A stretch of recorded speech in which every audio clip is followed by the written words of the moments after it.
we have some new members on the board tonight, so I'd like to have everyone go around and introduce themselves. Could we start over here, please? I'm Stephanie Taylor, principal at Vergennes Union High School. I'm Jay Stetzel, assistant principal at Vergennes High School. George Gardner from Ferrisburg. Jeffrey Glassberg, director from Waltham. Lori Childers, director from Addison. Chris Guzino from Vergennes. Kurt Hagus, I'm the director from Ferrisburg and chair. Joanne Canning, I'm the superintendent of schools in the Addison Northwest Supervisory Union. Lori Martin, administrative assistant to the superintendent. I'm Emily Martin. I'm a junior and I'm a student representative. I'm Joshua Sickles. I'm a junior and I'm a student representative. And a special welcome to our new student representatives. Have fun. Thank you. Tia will be joining us. She had practice or something till 6 o'clock, so she said she'd be a few minutes late. Okay. So any action items to the student representatives go to Tina, or Tia, excuse me. That's the rule. Show up late, you get the action items. Okay, any addenda? Oh, hey, Richard. Would you like to introduce yourself when you're ready? Rich Rathman from Panton. Okay. Any addenda or comments on the meeting minutes? Okay, could we have a, could we have a motion first? I move to accept the minutes as they are written. Okay. Second. Thank you. Go ahead, Joanne. So my recommendation for agenda change would be under action items other. Instead of the approval for a tax anticipation note, I'd like to replace that with a resolution. Sorry, where are you? Under the action items, Number there's 7. D. Under on agenda, not minutes. Yeah, so we're doing the minutes first. I'm sorry, I thought you were asking me what I'm. Yeah. That's all right. Two different things going on. It's okay. I just got in really late last night. That's all right. Are you just coming back? Yes. Oh my goodness. So just as a So- point of order, we have a motion on the floor. I'll take agenda changes afterwards. Anything on the minutes from August 11th, 2014? Would like some clarification. Great. On the second page, third page, under action items, we talked about other credit card authorization, and that paragraph didn't give me enough information, at least I didn't think it did, to tell me whether we are going to do it or not going to do it, who's going to have them, who's not going to have them, who's going to be in charge of determining who's going to have them.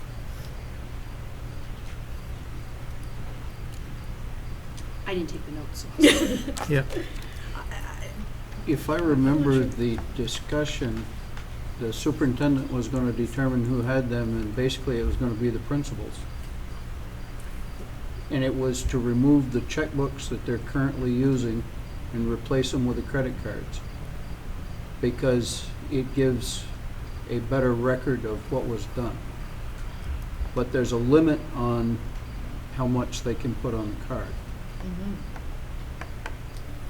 The other thing we talked about, Lori, was whether they were actually credit cards or debit cards. Right.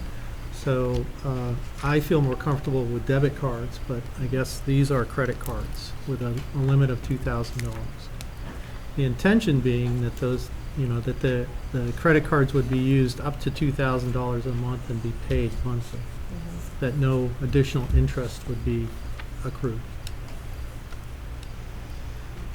And why was it that we weren't going to use the debit card? We don't know. That's the superintendent's.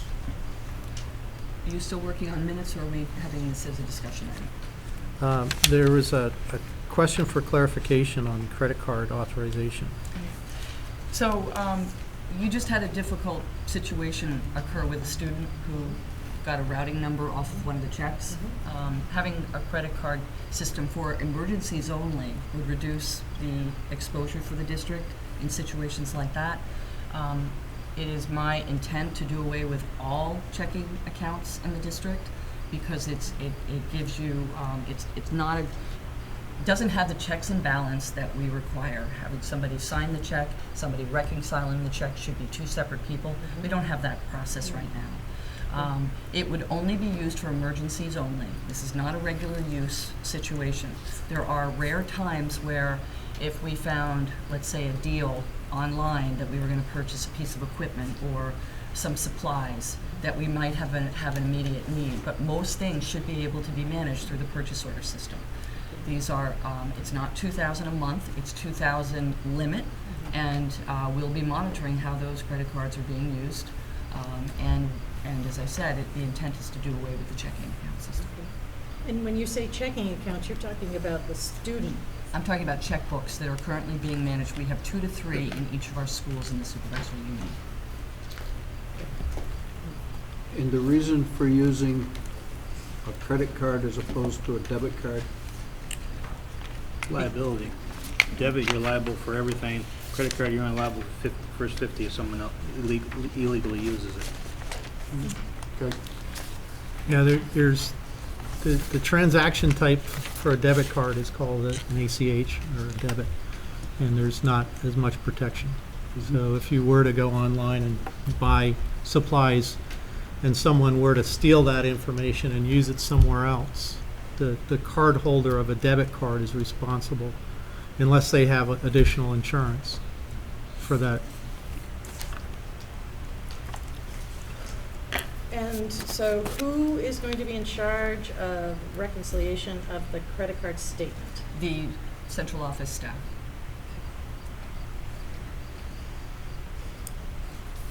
And there'll be 2 in this building.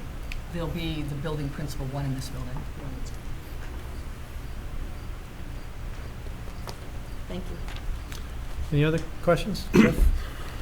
It's not a question with respect to the specific minutes, but just with regard to process. So are the draft minutes now being put on the website within 5 days of the meeting? They are. They are on the ANWSU. We're working on getting them here for the high school because of a changes website. Management. Okay, but the high school minutes are on the ANWSU Yes, they are. website within 5 days. Thanks.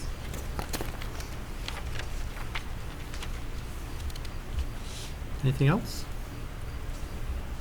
Hearing none, I'd like to call for a vote. All those in favor of accepting the minutes of August 11th, 2014, signify by saying aye, please. Aye. Any opposed? Or abstentions? Thank you very much. And then we'll go back to the agenda. Joanne, you wanted a change in the agenda on, I believe you said on 7 action items, subsection D. And you just wanted it to be resolution? A resolution and take the approval of tax anticipation note out. Okay.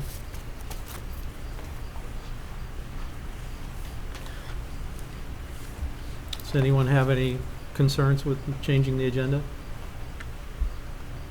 Okay. So back to section 3, public communication. We have a public.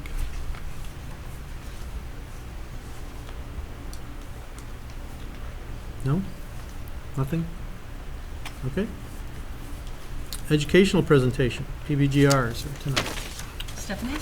That would be me. Jay's going to hand out a couple of, one is just the presentation, and it's just an outline format to keep me on task, because I tend to deviate from what I plan to say. And the other one is a timeline that I'm going to talk about a little bit. And I made 25 copies, so there should be some enough to go with. And I hope you guys want to talk about the 2016 experience.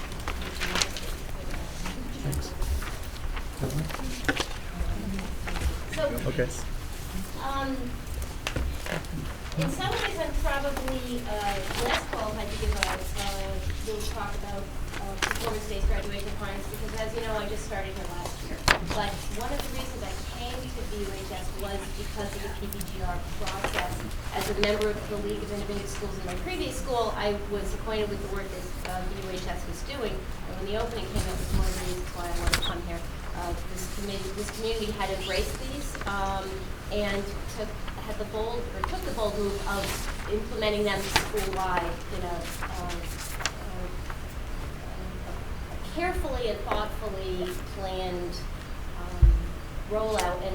But I realized that you may not ever have had a presentation about what the rollout plan looks like. So I thought it might be good for us all to sort of educate ourselves about this because they're here to stay. So we have performance-based graduation requirements. In some areas, they're called proficiency-based graduation requirements. We just call them PBGRs. And you've heard a lot about them because the state has come on board with something that we've had in the works here for a number of years. How did we get here? Christine Percaldi, sort of the PPGR person in our school, worked with the Nellie Mae Foundation, and it was through that work and through Matt DeBlois' work in morning meeting and callback that allowed both of them to be the recipients of Roland grants. They were Roland Fellows. Matt was first, and Christine, you have to tell me what year. Matt was 2009 and I was 2010. Okay. So Christine had a sabbatical for that year to develop the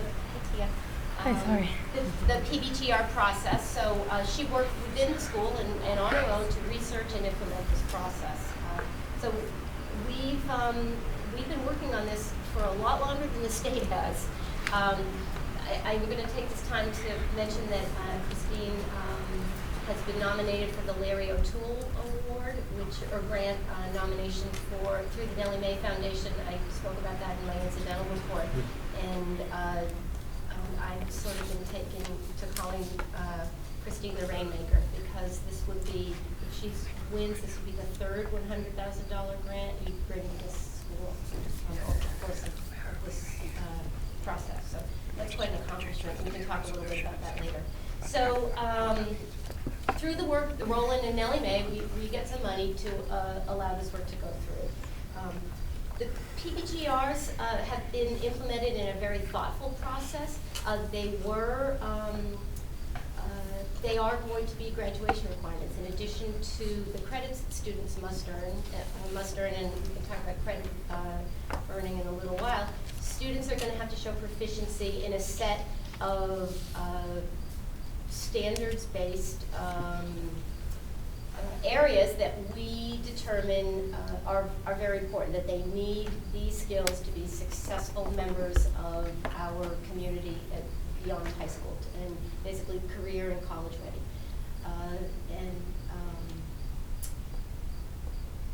I meant to bring I have a handout that I created, and we can go through them. It's in my Google Drive of exactly what they are, because I realized that we've talked about them vaguely, but I don't think we've ever really listed all 9 of them for you.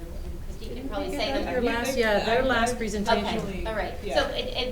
So you can see it, and I included some of the others. Anyways, Yeah. so we started with the class of 2016 when they were freshmen, and we have 2 members of that group. Tia is not, her grade is the last grade that has no PBGR responsibility. So the class of 2016 is graduating under, so I have another timeline, 3 of the PBGRs and 1 of their choice, 3 of the 9. And I'm directing to the timeline now because I thought it would be useful so you can see that we have a process for rolling this out. And so the 12-13 school year, when they were freshmen, they were introduced to that. The following year, which was last year, the class of 2017 was introduced to PBGRs through year-long projects, and they had 1 additional one. So over the course of their 4 years, they are going to have to show multiple pieces of evidence in each one of those areas. And it's not a process where, as a freshman, they can check that off and say they have to show growth over time. So freshman evidence may not be sufficient for evidence as a junior or a senior in those areas. So it is a growth model, and students are given opportunities in their classes to practice these skills and then show evidence of proficiency of these skills. So the timeline I found this useful because I wanted to see where we've been and where we were going with it. As you can see in the 14-15 school year, this year we finally have the majority of our high school grades graduating under PBGRs, which is extremely useful because now we're not asking what to do with 2 grades that aren't graduating under them and 2 grades that are when we're planning professional development. So just the seniors are exempted from these. That doesn't mean that they're not experience them in their classes because teachers are incorporating them, and many of our classes are mixed, 10, 11, and 12. So you could read the timeline. I don't need to go through it. But what I wanted you to see was that we have a thoughtful process for building capacity within our students for showing proficiency. It's not just, here's the graduation requirements, go for it. It's divided by quarters. It's year after year. The morning meeting advisors are acting as coaches with the students to talk about what the evidence looks like, what the year-long projects look like, and then how they pursue their own learning in those areas. So some of the Stephanie? highlights. Do you want us to ask questions during or wait for the end, or? Well, go ahead and ask the question. If I think I'm going to address it later, I'll tell you. Okay. The 3, 4, and 7 plus choice, is the choice of the other Yes. PBGRs, or Yes. can they write their own, or? No. Well, there's a lot of latitude in the PBGR, so, but it has to be within that certain area. So they Okay. could choose. It could be Could be fine arts, could be technology, it could be Okay. health. public speaking. Yeah, so one of the 9, Yes. other than 3, Mhm. 4, and 7. Yes. Okay. Yeah. So, Stephanie, so is there a list that corresponds with these numbers of yes, what they are? and that was the one I said I forgot the handout with all my meetings today, but we could bring that up after this because it's Okay. It's one of the latter sections in the vohs.org. It's right on the home page if you Okay. want to look at it.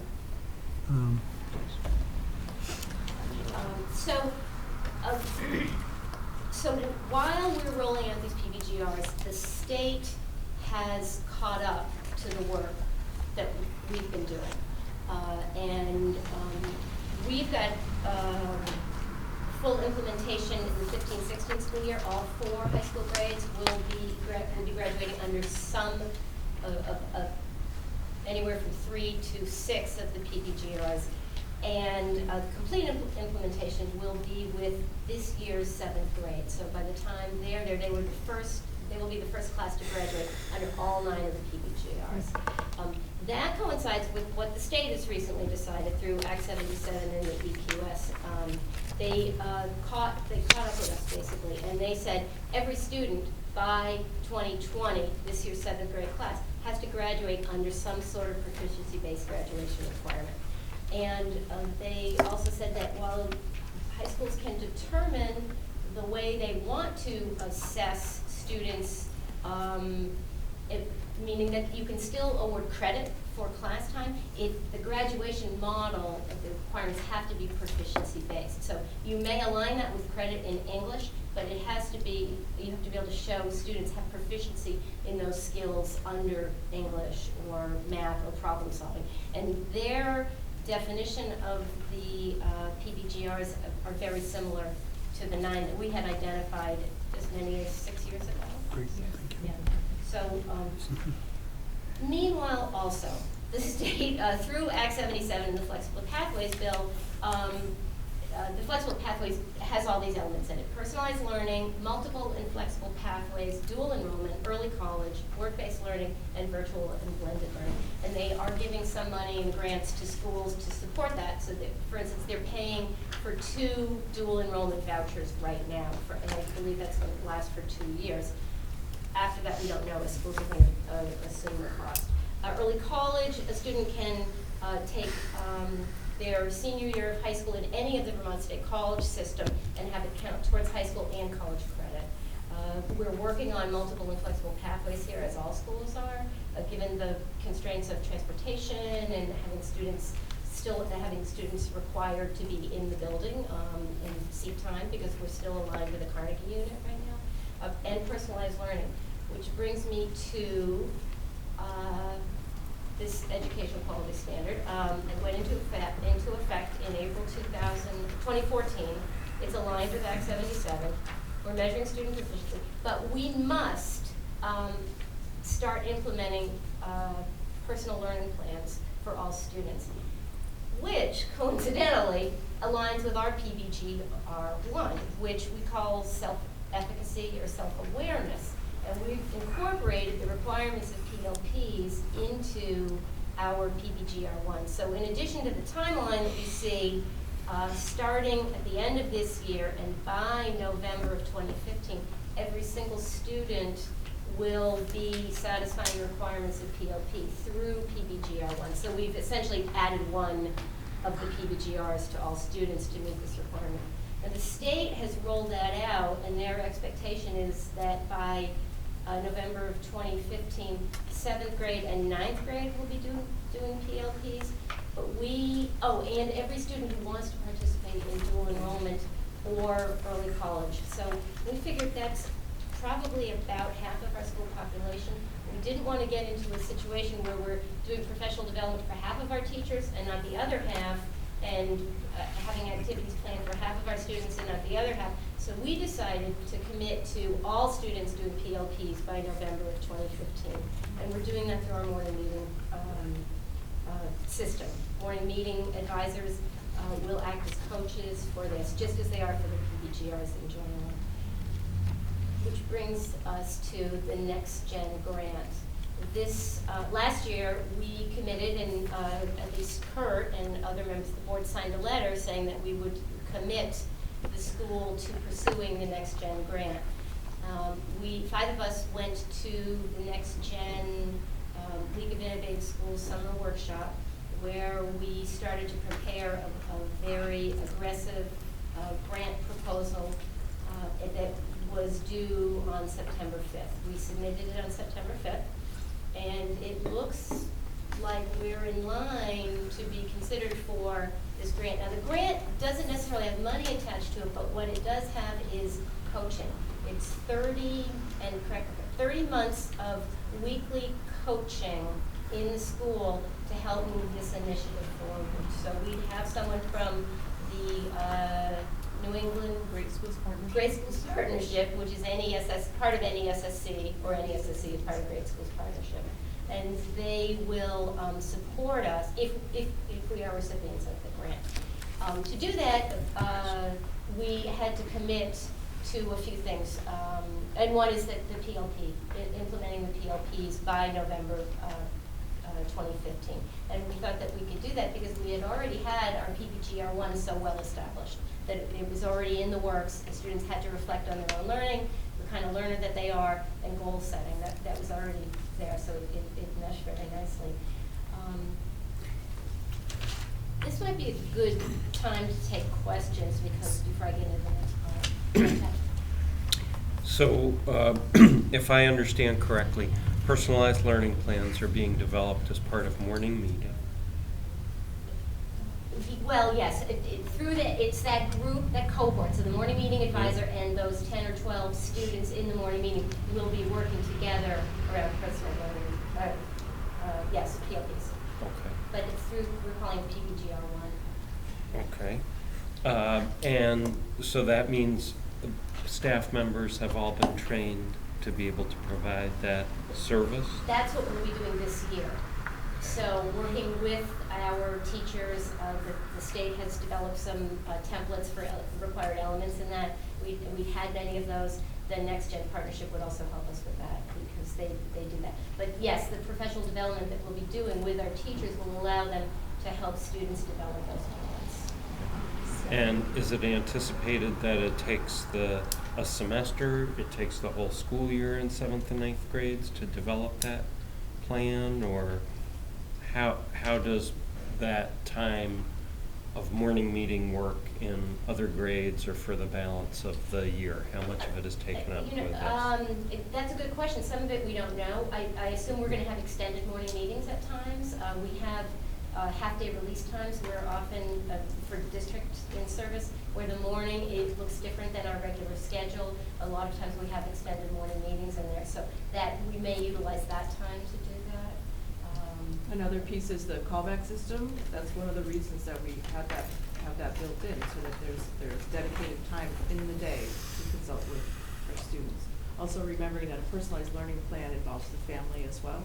So this is not something that is just done in the mornings. Obviously, it's going to be a dynamic document that will change with the child as the child grows.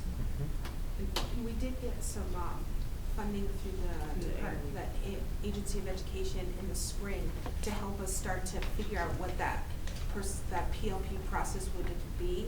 And there is an opportunity probably for this fall to get additional monies from the Agency of Education to continue helping us really define what that process will look like for students. And we're hoping to get some community members and some students involved in that work during this fall. Once we find out how much money is available from the AOE, they haven't figured out how much money they have available for that process yet. But as soon as they do, we will be also applying for that additional money as well, because we were in that first cohort that received funds in the spring. So they want us to keep going. Because the plan requires students to reflect on their own learning and goal setting, and how, where do I want to be and how am I going to get there and where am I now, we see it as quite likely what we think of as parent-teacher conferences to start looking more like student-led conferences that we have in the middle school. So a parent and a student and the morning meeting advisor may talk about goal setting in all those areas. And as we look ahead, I think we're going to be less content-driven. The content is definitely embedded in our PBGR, so when we think ahead a number of years to getting rid of the Carnegie unit, so you need 4 credits in English and 3 credits in science, it's going to look more like, here are the standards, here's the content that I need to know, how am I proving that I've learned this? So the onus is there's more onus on the student to not be passive recipients of knowledge and learning, but to be participating in. I'm learning this because it's going to help me further my goals in this area. So we've sort of committed to doing a number of things in order to meet our own goals around PLPs and PPGRs. But to be considered for this grant, we need to have some stakeholder buy-in. And one of the pieces is kind of interesting. They are asking for support from school boards to put the school board support in the PBGR process as part of a student's journey to graduation in policy. Now, this is a New England consortium, so it's 6 states. Not all states have PBGRs in their education law as Vermont does. Generally, we say that law trumps policy. We've never had a graduation policy, at least that I can find here. But we're looking for a statement from the board to formalize their support of this. And you've done it many times. We've had many PBGR presentations over the years, long before I got here. But they're looking for some sort of statement from the board to support or to show that they will support the journey towards PBGRs as they develop. So that's sort of one thing we need from you to do. You use 2 words, statement, and then you use the word policy. Which is it? Well, Or again, can the policy be the statement? Yeah, I think. Let me interject okay, here. Yeah. This organization is looking for support from the board, and I think it is adequate that the statement, a motion be made where the board puts their support for the efforts that are going on here at Vergennes Union High School, because what is currently in state policy is the work that's just been laid out. It's not necessary for the board to have an additional policy. Okay, good. Thank you. Were you finished? I was. I decided to be finished. Thank you. And over the weekend, I did a little research on the Vermont School Boards Association, all their model policies, and they have the must-haves, it would be nice to have, and if you have time, you could pass these policies too, kind of 3 categories, and they don't have a graduation policy at all. It's not and necessary. I know that the belief is that if it's in law, then you don't need the policy, but this consideration of this grant is strongly, they're looking for that support. Okay, because we have made those statements in the past and Have you made motions? not really moved them, Yeah. so, Mhm. okay. Also, considering that it's the New England Secondary School Consortium, there are some states in the consortium that policy is what drives what happens in those states. And the SSC is based out of Maine. So that's the lens that they're looking at this. So we explained to them a couple of times, but Sure. we're Vermont. They do things their own way. Right. So I would expect something like this would be, drafted and we have a committee for that and then we could bring it to the board and vote on it. Okay, Um, great. Thanks. Mrs. Dale has a question. Sure, I guess, can You can address her, yes. So I was wondering, the cost so far to have this program in the school has come through grants, right? Well, and the grants have supported travel to workshops, training, sub-time, Christine, Beth, what else I think? If I may, for the grants Yeah. that I have won, Mhm. especially particularly the two Nellie Mae grants, they were about sustainability of the program. So they were giving seed money, and it was a way to make sure to develop the program so that it was sustainable. It wasn't about going back to the well for more. So it was very important to these entities when they were giving these grants that the work that we did was not about, okay, let's see if we can get them to give us more. In this instance with Nellie Mae, they actually offered us more out of the blue because they liked the work that we were doing. So that's how we got that second Nellie Mae grant. And the third, the nomination for this award was very out of the blue. It was a very surprise phone call for me, but it's not about how to make the district spend more. Everything we've done and everything we've talked to these people about has been making it sustainable in our own way and customizing it to us so that there's not extra expense. So, and to clarify further, so implementing this in the school, it's the same, it's good teaching, it's good practice. So there are costs involved in, we talk about in-service training, for bringing people in, doing that time, but, implementing PPGRs in the classroom involves training, good instruction, time with students. We were looking at changing the schedule for the 15-16 school year to a 5-block schedule in order to support that. But it's hard to sort of suss out cost to that. It's the same cost as when they pass new standards at the federal level coming forward. It's what we do. We're constantly evolving in what we do with students. Yeah, just, as taxpayers, sometimes we're used to the money coming in, being something started, and then it's cut off, and then the expectation goes to the taxpayer. And, I think it would just be nice if the taxpayer knew what was coming up, if it's going to be a new cost, and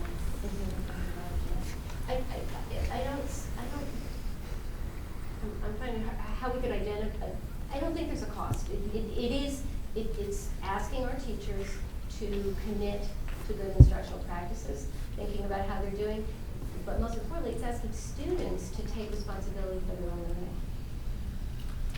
If I could add to that, I think it's also about doing things in a different way.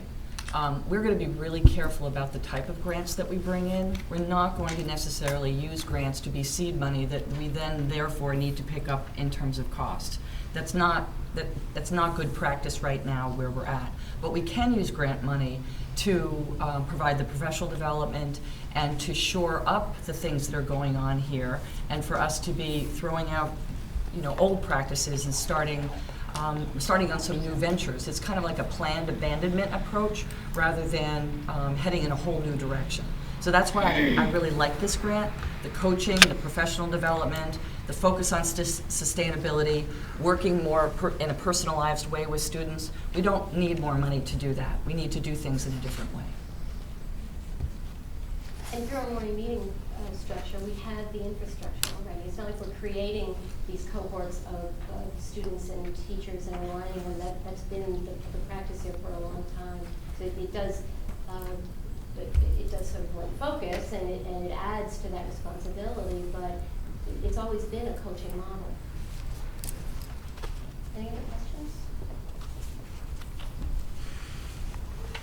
Christine and Beth, did I miss anything? There is some question about whether or not there may be some additional money attached to this grant. We just aren't sure yet because it's based on, it's a Bill and Melinda Gates Foundation Urban School Grant.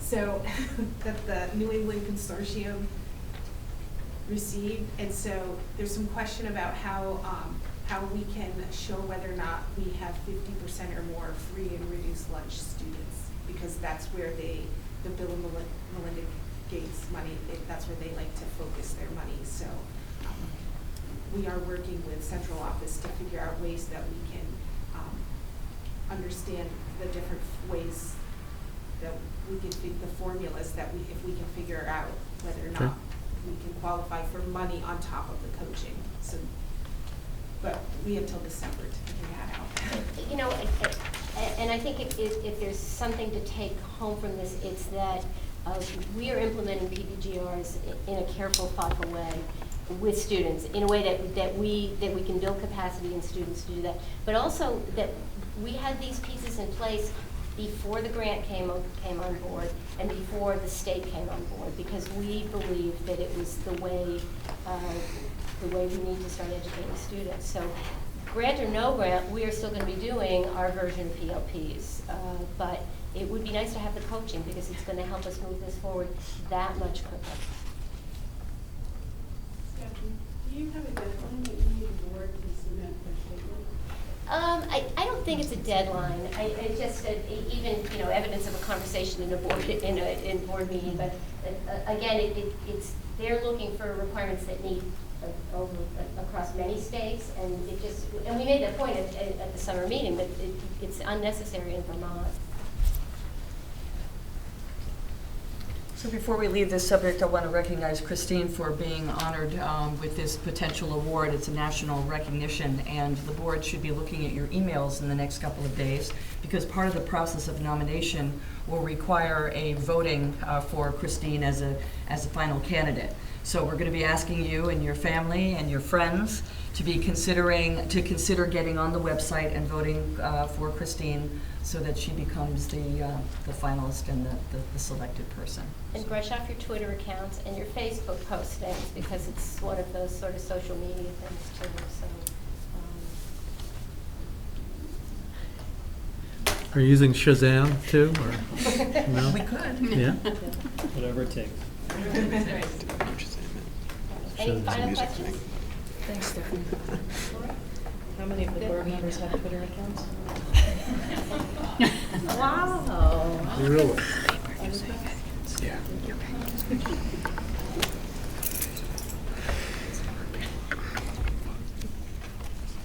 Don't even want to know. Yeah, probably don't. Be glad to show you how to do it. Anything else on the educational presentation, Stephanie? That's it? Okay. So I alluded to a committee, the 21st Century Committee.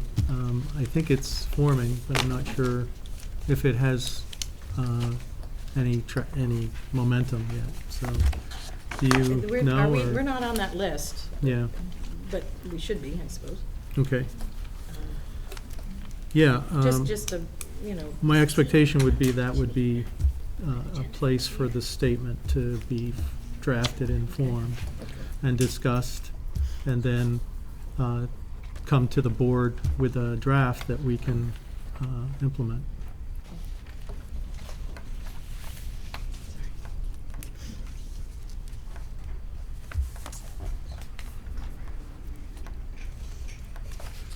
Anything else? Are there any board communications for tonight? Just that I would like to just talk about the 21st Century Education Committee a little bit.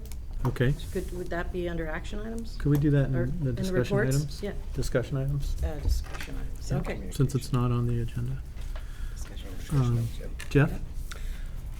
I just wanted to note to all members that the Addison Northwest Supervisory Union will be having a meeting on the 23rd of September here at 6:30. That included on the agenda that evening will be a training on fiduciary responsibilities of board members.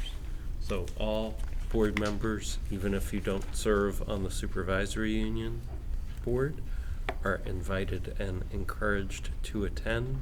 We will make sure that the curriculum that is used is available for distribution to all members. Here in this library Here in this library. at 6. 6:30. Is there anything to do in preparation for that meeting? Is there something to read or? Multiplication tables. I'm not sure that there's something specific to read. You know, I Okay. had reviewed the essentials, the essential, the Essential Vermont work school- of boards? the essential work of school boards, which is the VSBA workbook. Yep. And it does not have background on this particular item, which is why they've now developed the Okay, curriculum. okay. All right, thanks. Any other board communications?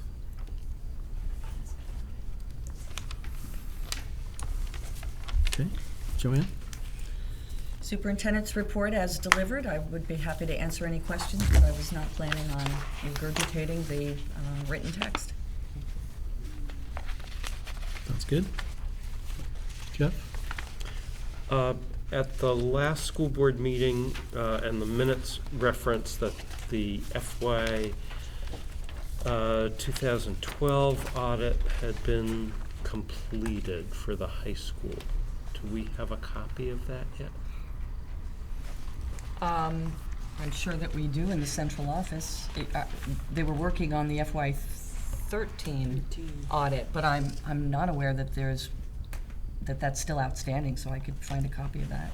Okay, we definitely would like that presented to the board, and that's what the minutes reference. I know you didn't take them, Glory, but the minutes we just approved reference that It's ready. the FY 12 audit was received. I know that to be the case for the supervisory That's the- union. yeah, I don't know if that's- it's the it's case not. for the high school. That is, you're right, and I believe that that's what we talked about, because that was new at the time. Okay, So the minutes, So- Jeff, should be amended, because it was not about the high school. so it was not about the high school. It was the supervisory union audit. Okay.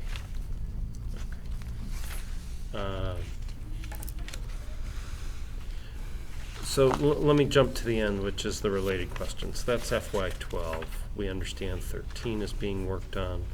It's September.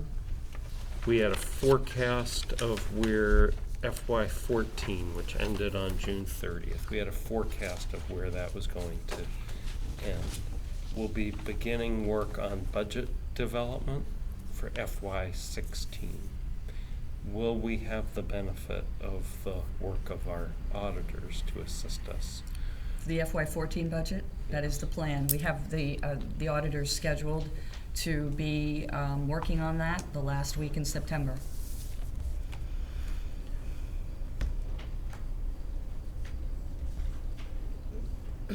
May I? Are you done, Jeff? Oh, sorry. Is it with regard to that item? Yes. It is? I'll let Lori Sure. go. I had one Go ahead, other Lori. question. Is it going to inhibit that work not having the business manager?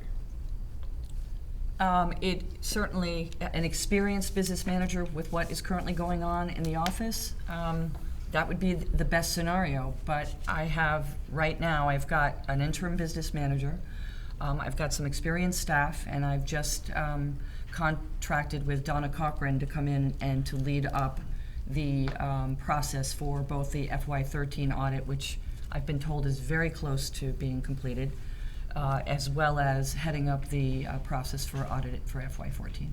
Okay, and you're referring to audits for the supervisory union or the VUHS? I am referring to the FY13 audit for the individual school districts have not been completed and will be completed right after the SU.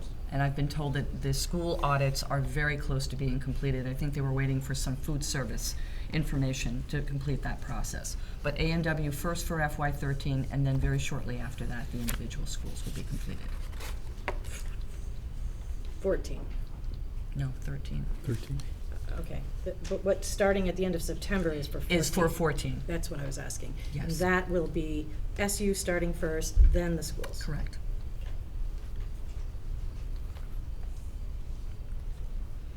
Donna promised us she would never come back.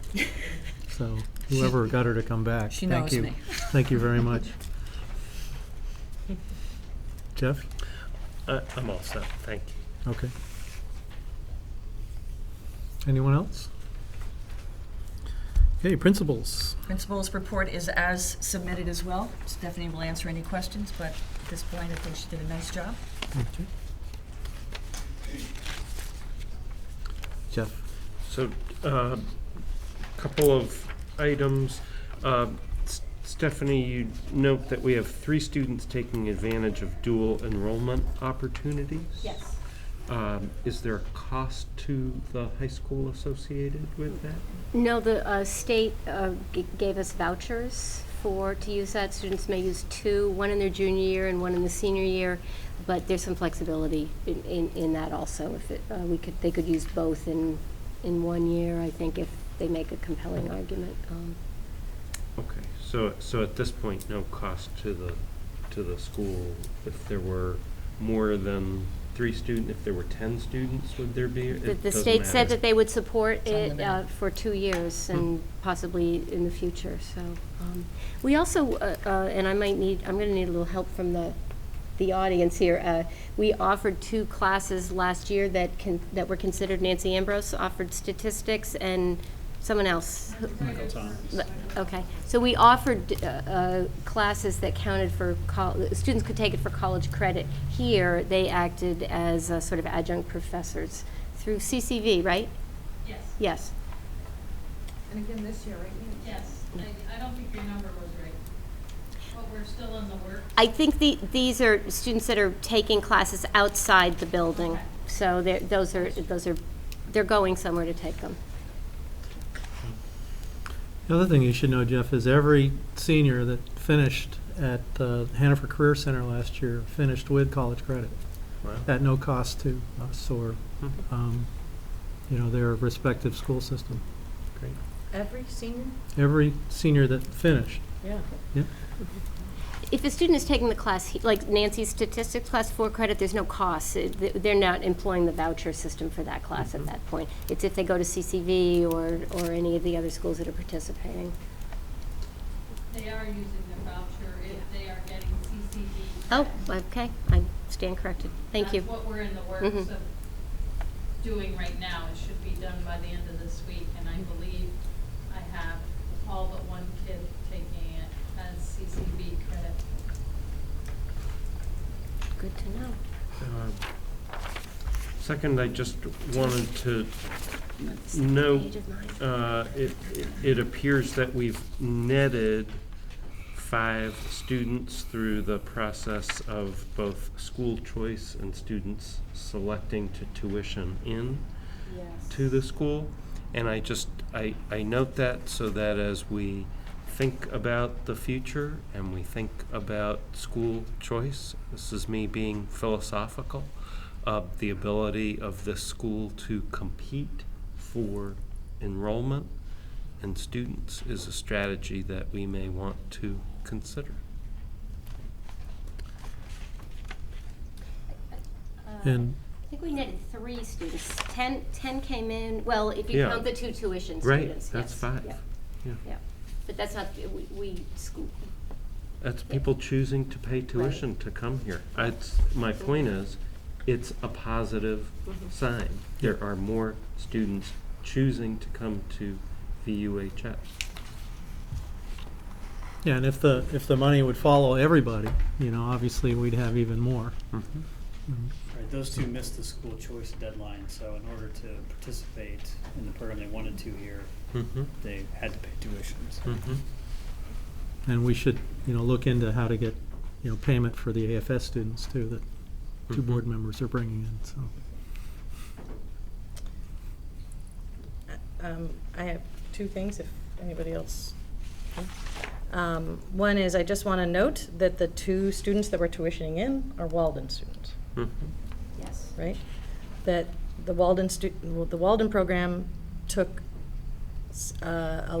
was in a difficult situation over this budget period, and we just netted two tuitioned students to this organization that are using Walden. I just want to note that. And the other thing is, when's the auditorium going to be done? September 30th. Yeah? Yep, we have a facilities update next. It's on We'll there. give you. Yep. Thank you. Yeah. Okay. Jay, do you have anything? No principals report? Hi, go ahead. I just have a question, because the superintendent's report and principal's report was emailed out. Will those reports be in the minutes that come out on their website? I don't know. Yes. I think they can be. Good point. Yeah. Is there a way that we could get them prior to the meeting? Yeah, I was going to say, they should be posted prior, if we get them, it seems like. Sure. That could be a part of the agenda. Yeah.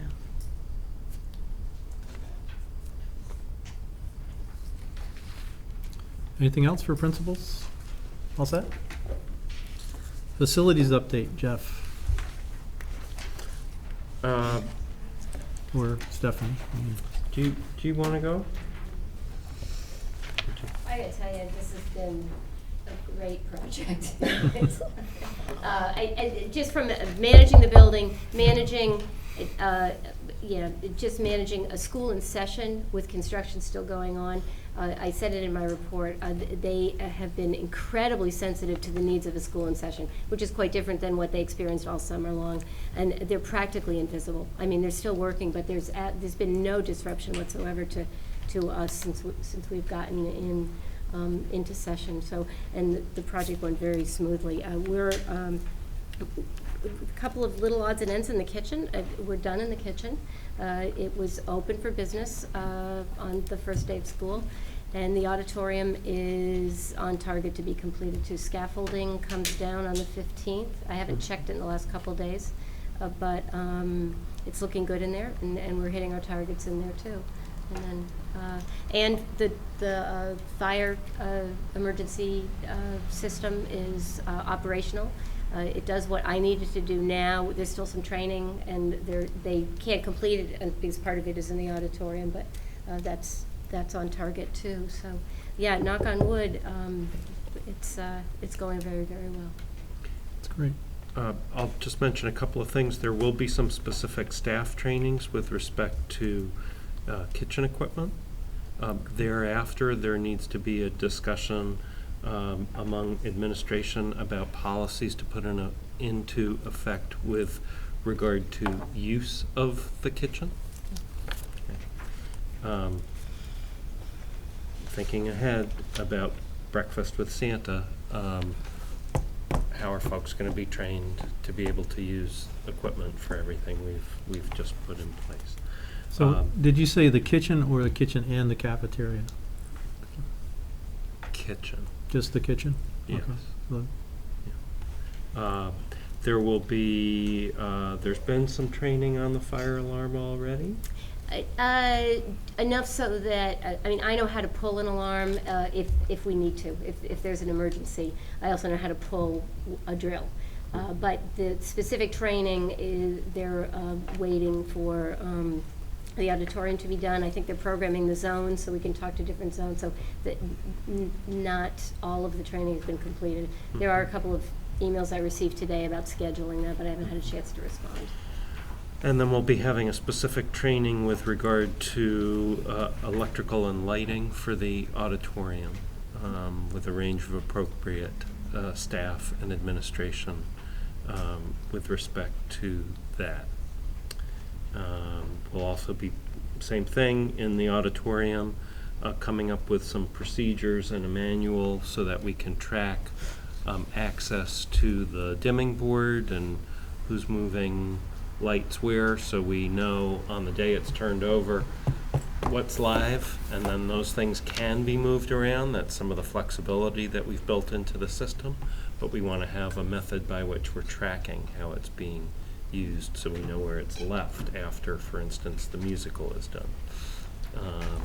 So we'll be working on that as well.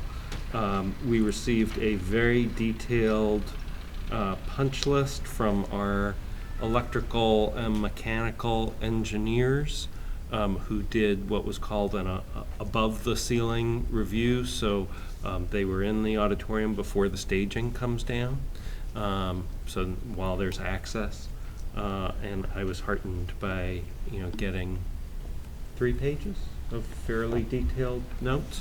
So we have some good oversight in terms of what's going on. Does anyone have any question about what a punch list is, or want to know why it's good to have? Or okay. I had mentioned at the last meeting, the last item will be the bleachers in the middle school gym, and we're still shooting to have that done after school reconvenes after Thanksgiving. So, that should be ready then. I'm anticipating that once the project is completed, we will then try to constitute and have time to spend working with a building committee. So to begin to take the next steps now that we've made this series of improvements in terms of institutional planning and training and budgeting going forward. So look to maybe do that in November.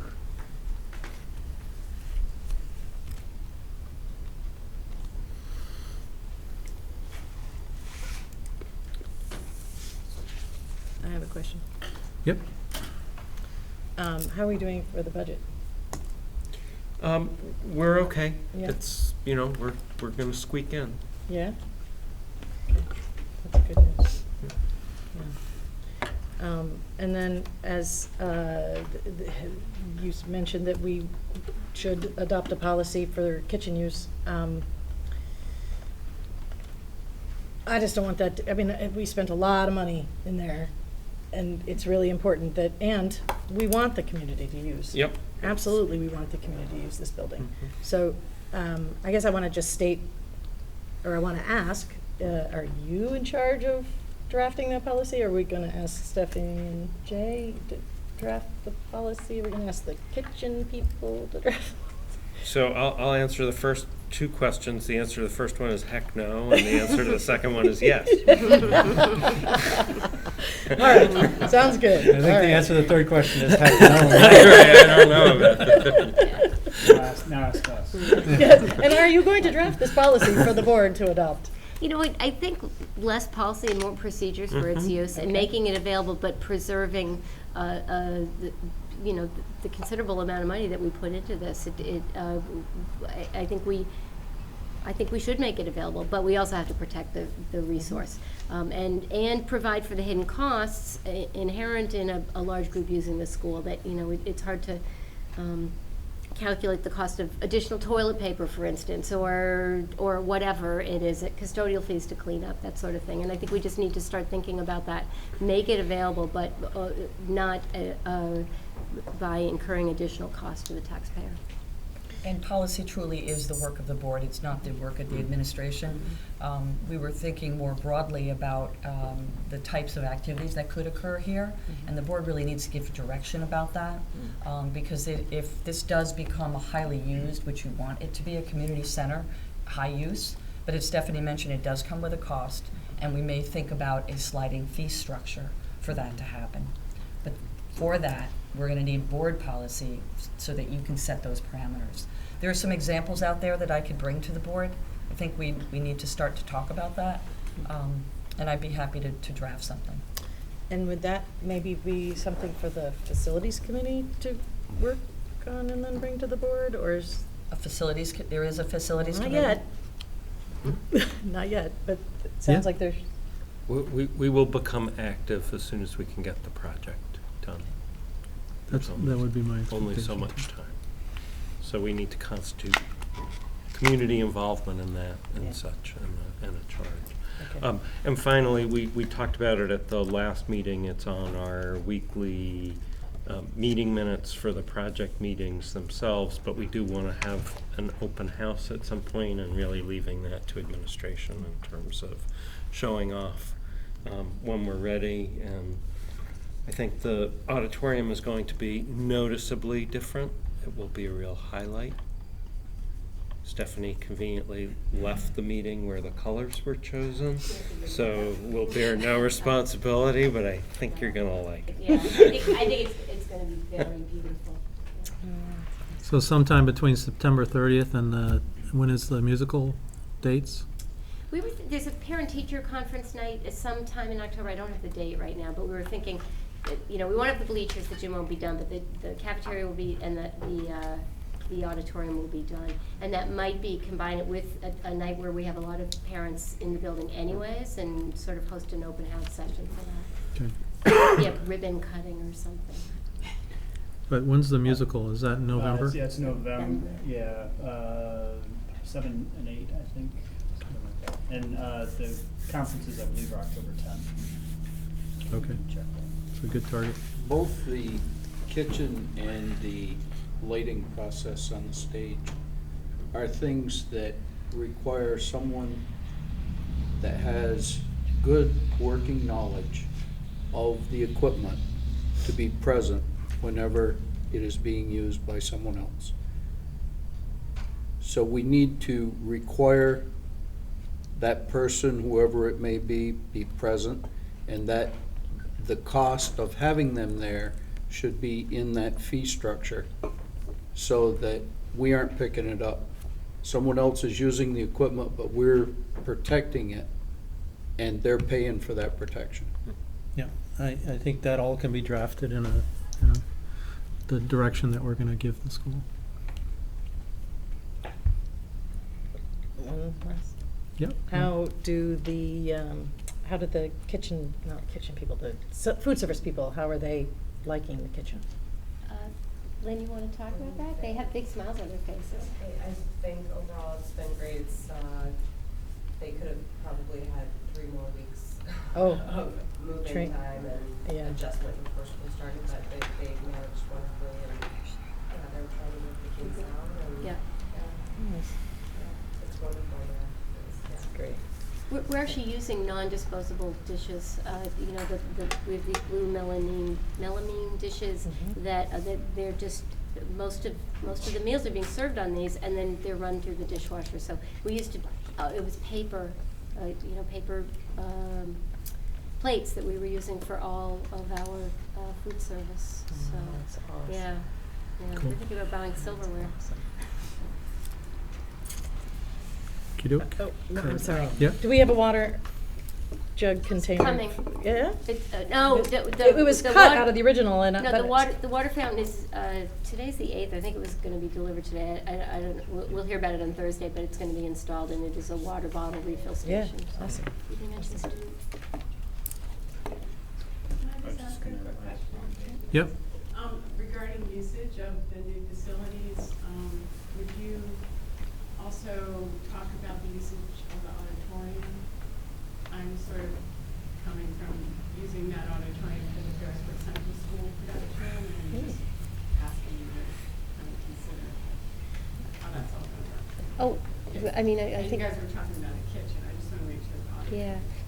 In my mind, I mean, they're both going to be in demand, and I think, George does, the equipment is special in there and very expensive, but, I would say, yeah, it's part of the package. In terms of production, it's always been students who've been trained to use the equipment in the auditorium? We have a very broad array of people that are going to be on that training team, students, and the likely people. Yeah, that's our biggest group. So Christina, what I envision is the facilities committee will come up with a policy to give direction to the high school, they'll build, a process or procedures around that policy in order to meet it. It should involve everything, not just the cafeteria and the auditorium. Kurt, I had the wrong date on the conferences, October 16th, that Okay. evening. That's still your target. Anyone else? If we're done with the facilities report, I noticed that we've omitted the student report from the agenda. Okay. Usually they're first, somehow it doesn't seem to be on. It wasn't omitted, it was lack of knowledge. Yeah, Oh, we okay, didn't know they would sorry, be there. yeah, I just look, I go, look how Yeah. nicely they're waiting. I'll call on them. Okay, Does anyone have any time constraints? No? Okay. I just Um, don't want to forget because they're yeah. not there.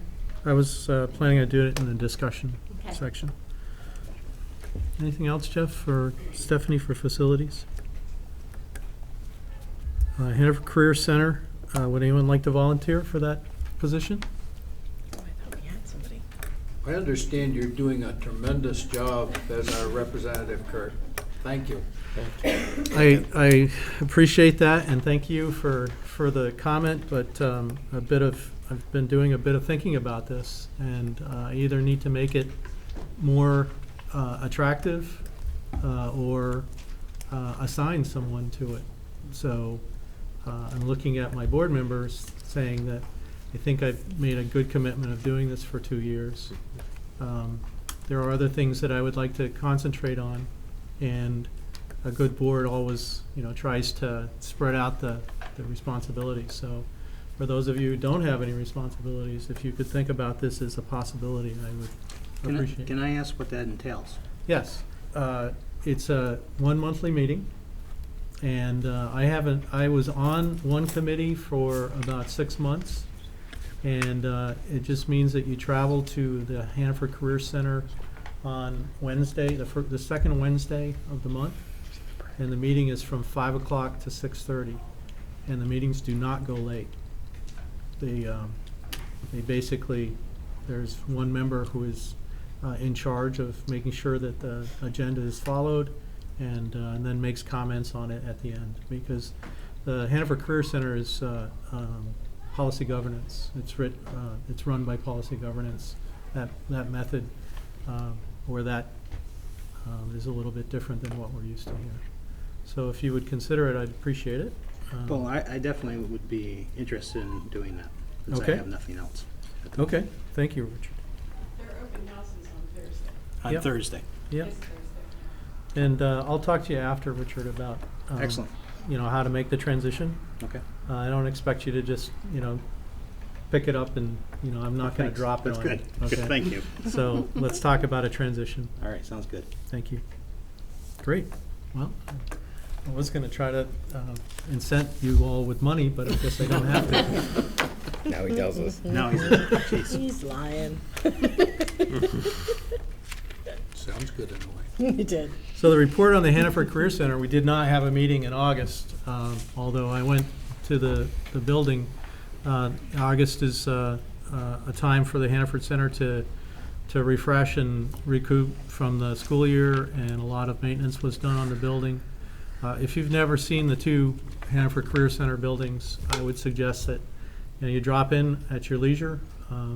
Lynn is very open to having people tour either facility. The North Campus requires some planning, though, because the North Campus is a restricted area because of all the machinery that is there. And parts of the Career Center in the South Campus at the high school are restricted, and you need someone to go with you because there is a lot of machinery there. But I won't repeat what I reported previously, but that's the Hanover Career Center. Finance Committee. So we met today. I saw you guys. Yeah. And I thought it was a great meeting. We had Lynn, Donnelly, and David, Carol, George, and I, and superintendent and the principal, Stephanie. We talked a lot about what our ideas were, essentially my ideas about what the charge of the committee will be. We did not come up with a particular charge because it's large and we didn't have a lot of time. So what I would like is one more month to pull it together and then present the charge to the board. Yeah, Wendy? you really can meet as often as you want and for as long as you want, or Oh, as thank little you. as you want. Thank you. Yeah. You know, my experience with committees is that, you know, the committee determines what's necessary, unless the board, the larger board, gives them specific duties. And, you know, I think having the most amount of flexibility at this point in time will give you the ability to be creative and do something that you can accomplish. So that's my expectation. Okay. And one of the hard pieces that we talked about was the bills and how that might fit into the committee's charge. So Chris, I know, did the bills today, but we talked about how that isn't a sustainable method. There's too much exposure for one board member.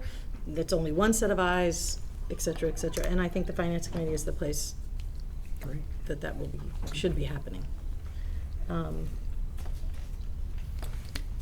Any questions? Anybody want to know anything Can I add to specific? that, Lori? Yes. I took the liberty of taking a piece out of the essential work of the boards, the document that was being created by the Vermont School Boards Association. And this is about the board's subcommittees. I think it's really important to be really clear. It really is this board's job to set the charge for any of the subcommittees that operates under the direction of this board. And so clarity, I think, is going to be really necessary to give the parameters around the work, to give the decision-making authority parameters, to really be talking about what the deliverables are that you expect to come back to this board table. The Finance Committee is a really important one, and I think it really deserves a lot of your time and attention in really examining what your expectations are, and having them to have a mechanism by which to report back so that you can monitor whether your expectations have been met. And Laurie did a great job today, by the way. Thanks for your facilitation, Laurie. She talked a lot about what we envision as our charge, and I thought some great ideas came up. But those great ideas sometimes are the ideas are the responsibility of administration. So it's important for me that we very clearly define roles, responsibilities, decision-making parameters, because I can see if those are loosely developed, that we may have some times where we're going to step on each other's toes. Whenever there is a committee that has been delegated by the board, there's often an associated cost of staff time and resources from the central office. I just want to be really mindful that we're going through this transition right now, and I want to do a really good job of being transparent around the finances, but I also worry about the ability that my office has right now to respond to a lot of information for financial information. We've got an agency of education monitoring team coming back. I've got an auditing firm that's probably going to set up in my office for the next month. I've got transition of new people and hopefully a new business manager. So just the transition of individuals adds another element to this. So I really would like this board to struggle a little bit more with what they want this committee to accomplish, and then so that we can have some dialogue around the expectations for providing the level of resource that you need. Any other discussion? So in light of what Joanne just said, and in light of what Lori just said, I guess my question is, are we on a path where we're going, as a board, we're going to wait for the Finance Committee to come back to us with a suggested charge, which we'll then vet as a board with the help of administration to determine that? In the best case scenario, the last bullet on your sheet says it is the responsibility of the full board to define the committee's charge, which should be included in policy or recorded somewhere in a motion, so that that created the committee to begin with. So I think at the very least that it needs to start here. More discussion needs to be here so that Laurie doesn't go back to the committee and say, what do you want to do? And then the board not vet that end result. Okay, so given that you're meeting, is this something we're prepared to talk about this evening, or are we putting this off for another month? In which case, I'm just trying to be respectful of everybody's time. In which case, if the committee is meeting, and I'm hearing from the superintendent that you're recommending that the board really have a charge before the committee gets too far, what I'm hearing is a sequencing issue. So would the recommendation be that the board consider a specific charge at its next meeting in October? That certainly would be helpful. I think it would be helpful for the committee, helpful for the administration, and also helpful for the board. Okay. And you need to allow the opportunity and the time to do so. But I also want to recognize that Laurie's already set up the next meeting. They've had some great discussions and great ideas tonight. I know you're not ready to lay that out, Laurie. I think taking the time to do this right is going to help with the end product. So Lori, do you feel comfortable with a financial policy that we have at the supervisory union district level? We don't have Could you- any financial I was going to policies. say, but I'm Trick sorry. question. Well, okay, so one of the things that came up at that meeting was that the finance committee can't do its work in a void, because we're talking about 3 schools and a supervisory union, 5 districts, et cetera, et cetera. So part of and in addition, all the food service goes through the supervisory union. All Special the ed. special ed goes through the supervisory union. All the Grants. grants go through the supervisory union, and they all affect the UHS. Right. And so, one of the things we talked about, or one of the things I said, was that I would like to be on a finance committee that is hopefully to be created at the supervisory union level. And maybe our finance committee would have a representative on that board, rather than me because I'm not a board member currently. But certainly, it would be very helpful to have a supervisory union finance committee, a Ferrisburg finance committee, a VUHS or VUES finance committee. But that's up to them. But if it was, that we should be working in conjunction with each other, for sure. So back to my original question, I'll get to you, Jeff. You can't feel comfortable with it because there are no policies. That's Right. my So- impression, yeah. So getting back to what Joanne has asked us to do is basically set the charge in the motion, which has already taken place, or include it in policy, which doesn't exist. So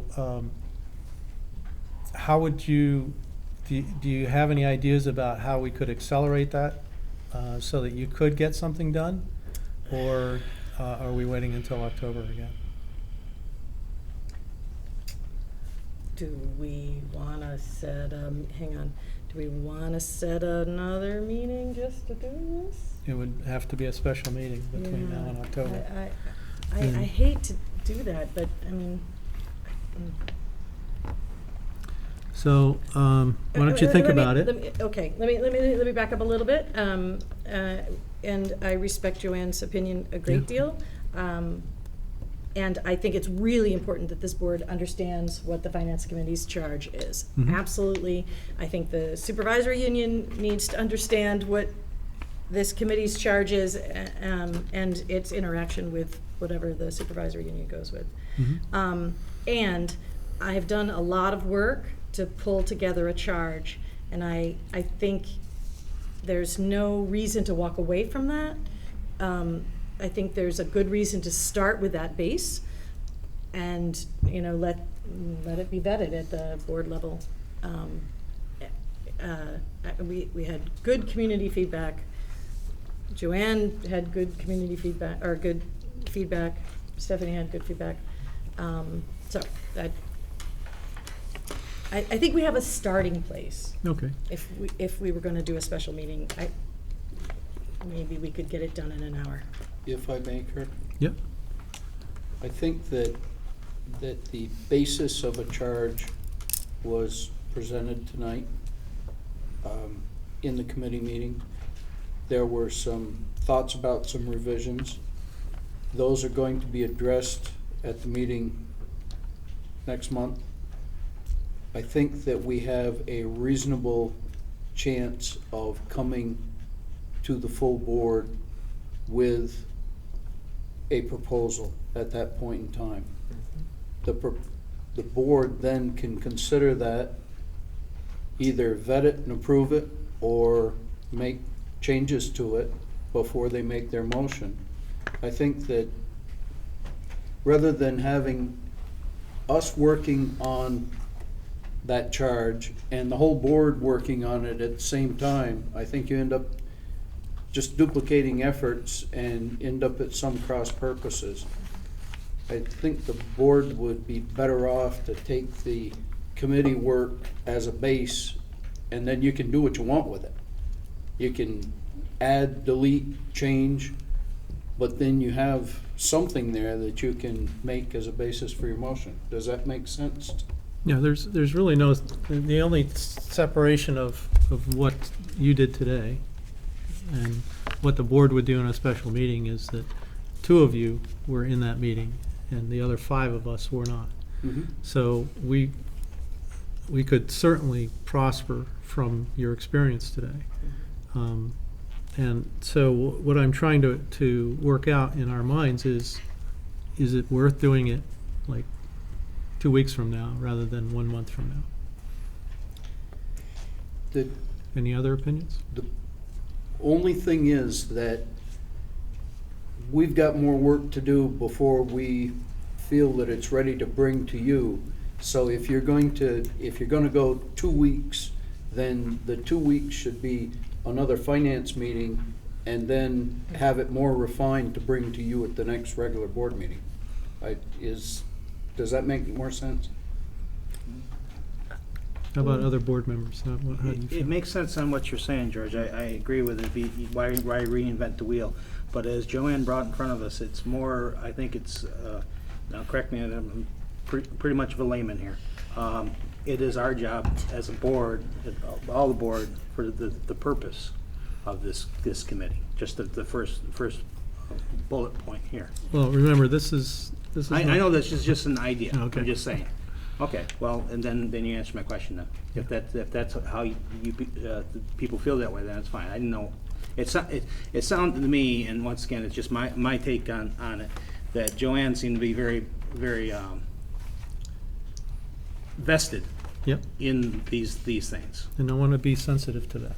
Okay, so that's what I'm saying. Yeah, but at the same time, I've been trying to put together a finance committee since last September. I understand it too, and I'm not trying to take away from what George pointed out would be an ideal way of doing it without having to schedule a separate meeting. Right. Yeah, I'd rather keep this conversation amongst ourselves just for now, and then I'll ask others. So, Chris, do you have any? I think that we gave them the charge to come up with what exactly we expected them to do and what we wanted from them and what they wanted to tackle.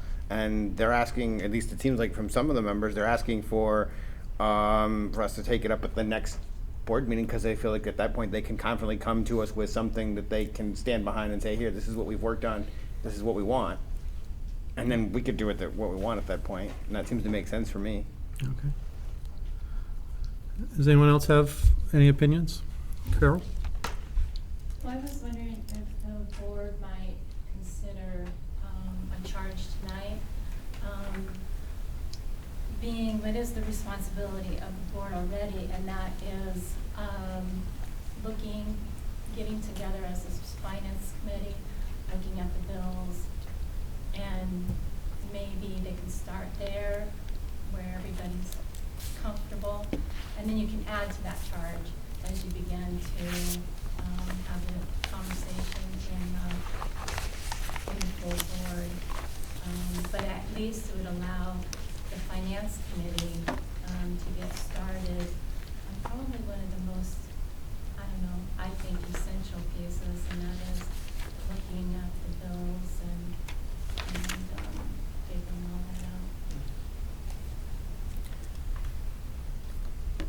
may I respond? Of course. I think George's suggestion wouldn't preclude that. We were charged, and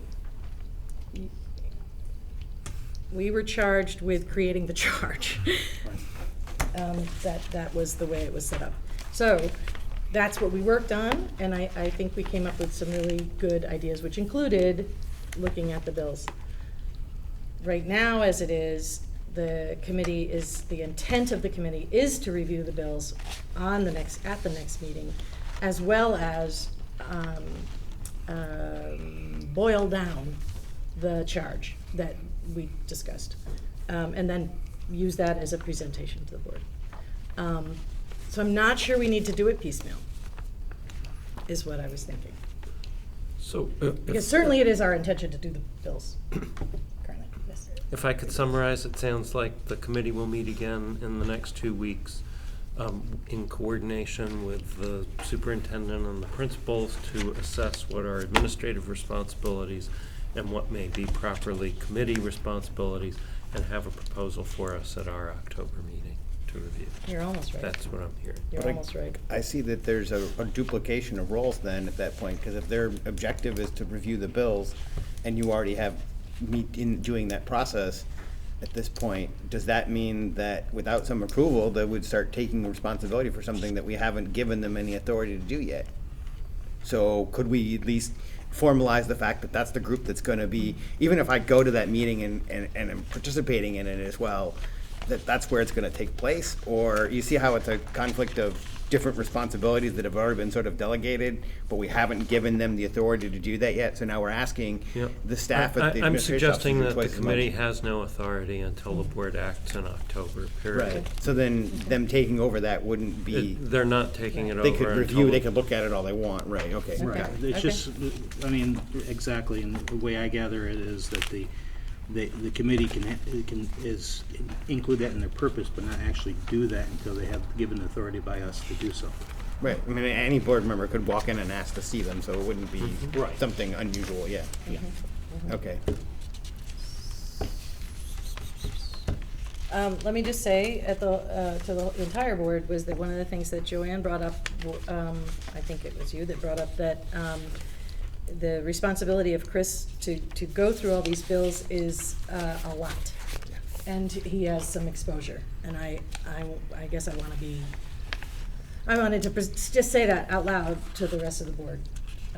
That's a lot to ask one person, even if it is only for 2 months. Yeah, because I felt like that even today, even after I'd been there for an hour and a half, that I still wasn't as well informed about what was going on and how it worked as I would have liked to have been. And so if there were more eyes, like even the few things that I did find that I got answers to, or the mistake that I'll talk about later when we get to that, and the correction for it, that if there had been other people there to be a part of that, that would have been probably really helpful, or somebody else.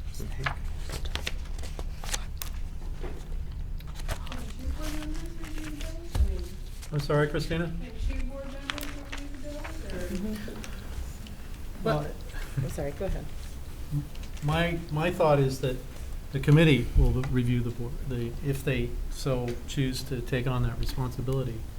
But without a policy, there's no way to develop a process. So what we have is a practice.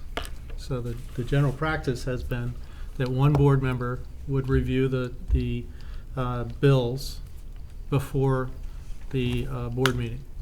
And then when a motion is made to accept them, any discussion would be directed to that board member. That's the last 8 years of my experience at this high school in Ferrisburg. So there's no policy, there's no process, there is a practice. But even if you have a committee, the board has to make the final say on Yes. anything that you do? Unless we delegate any responsibility to that committee. Can you do that? Yes. Yes. But right now, we're trying to figure out what the committee does. So I am, I appreciate the superintendent's input, and I do believe that these things are important. But also believe that it's really important to get started. So,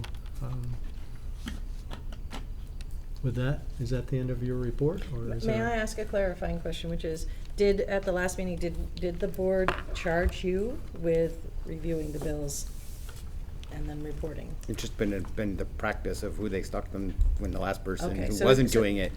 And they asked, could you, and they said, would you do this? And I said, yes, but they didn't do it in any kind of open meeting where we voted on it. And so that was sort of one of the tasks that I had been asked to do, but not in a formal capacity.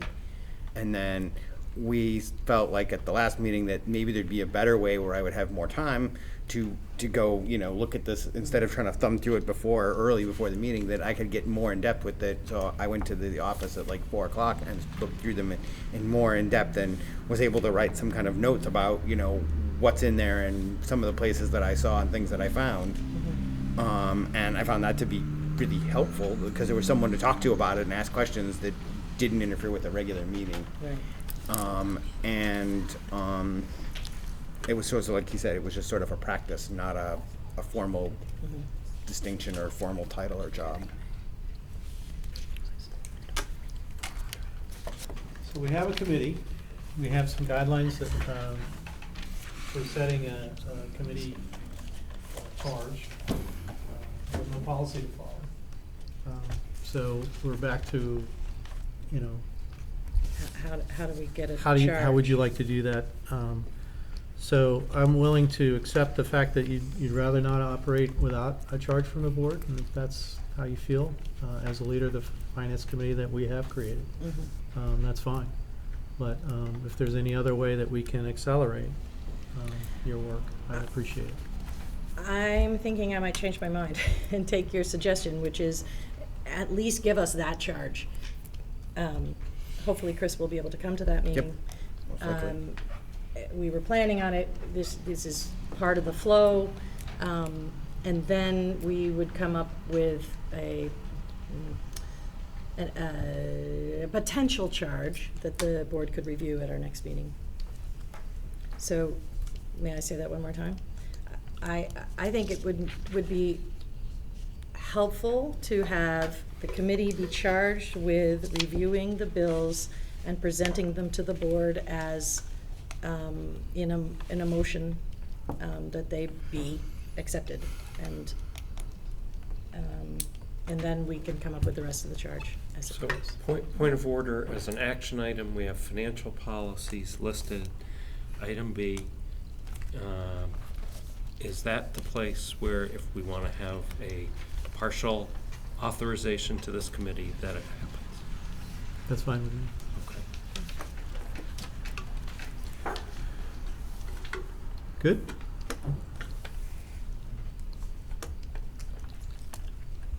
Good job. Thank you. No, really. Yeah, I was really pleased. It's a good start. Yeah, it was a good start. It was a Yeah. great start. It was a great start. Thank you. Yes. Yeah, you can call me Kurt. Could I, in trying to keep united, because we're like having a new beginning here, and so you have an opinion here. I don't understand, okay, we have a specific charge. We also have the whole list that you had. If that was given to every board member, and the board members were to look it over and get, ready for a good discussion, I don't know why we can't have both. Meet, look at the bills, wait until there's a full board, and be ready for this full board to have this discussion with, all of your ideas. At this point, we're just in a report, so Yeah. we're not taking any action. I'm not opposed to it. It would be up to the rest of the board members, I suppose. You're, I think, go ahead. if you're gonna do that, you're gonna have an extended board meeting. Yeah, it's, right. We already had a 40, 50-minute discussion on some of the issues, so. Okay. Anything else? All right, there's a report to the board from the executive committee. I don't know of any report for that or any reason for it. Do we have an executive committee? Not that I know of. Okay. So, This is just a standard agenda item? I'm baffled. Okay. I apologize. I did review this. It was a while ago, but should not have been there. There is no executive committee of this board. Action items?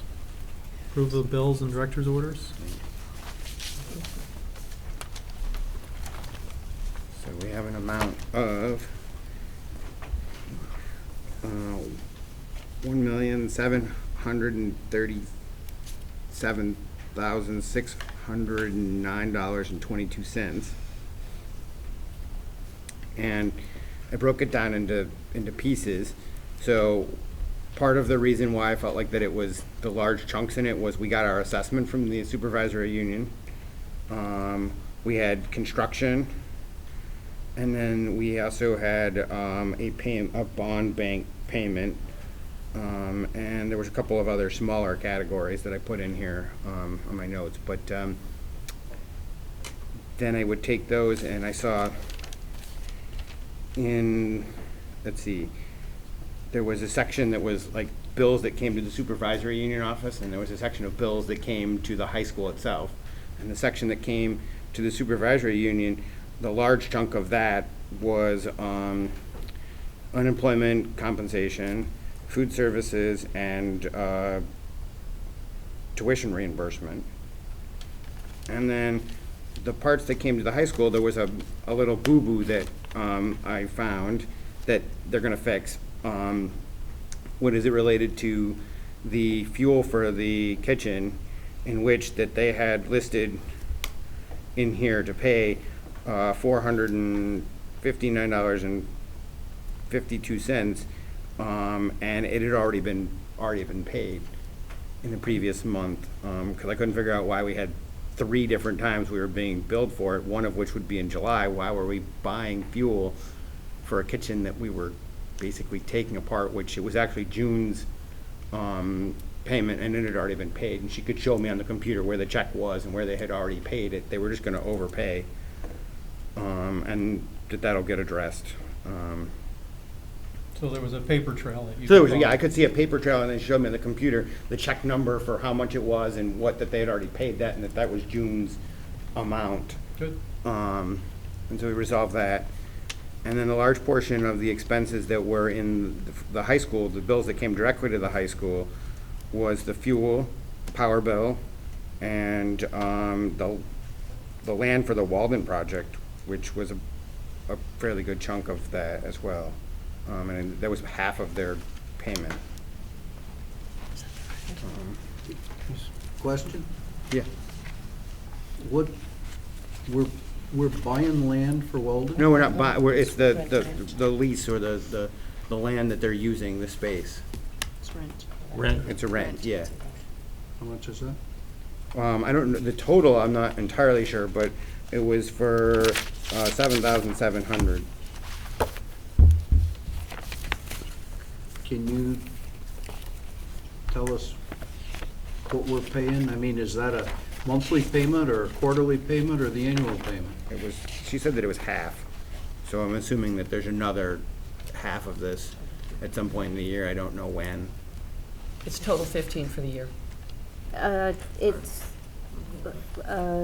We paid $9,500 in the 13-14 school year. I believe the proposed rent for the 14-15 is $8,000, according to the budget. George, I don't have the backup information in front of me, and I'd prefer to get the more complete detail in order to report. I have it. It is $8,000 is the budget for that line. $7,700 is being paid now. So then that's. But to tell you why we're paying that amount of money now, I can't answer that question. I would prefer to get some background before I could respond.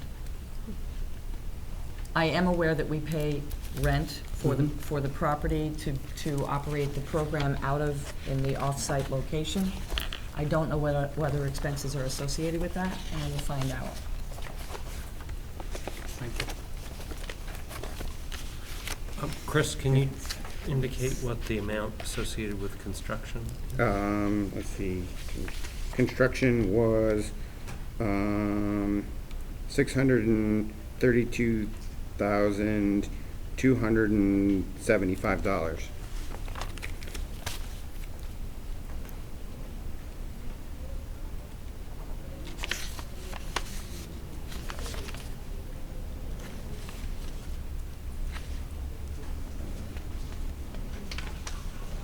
Any other questions or comments?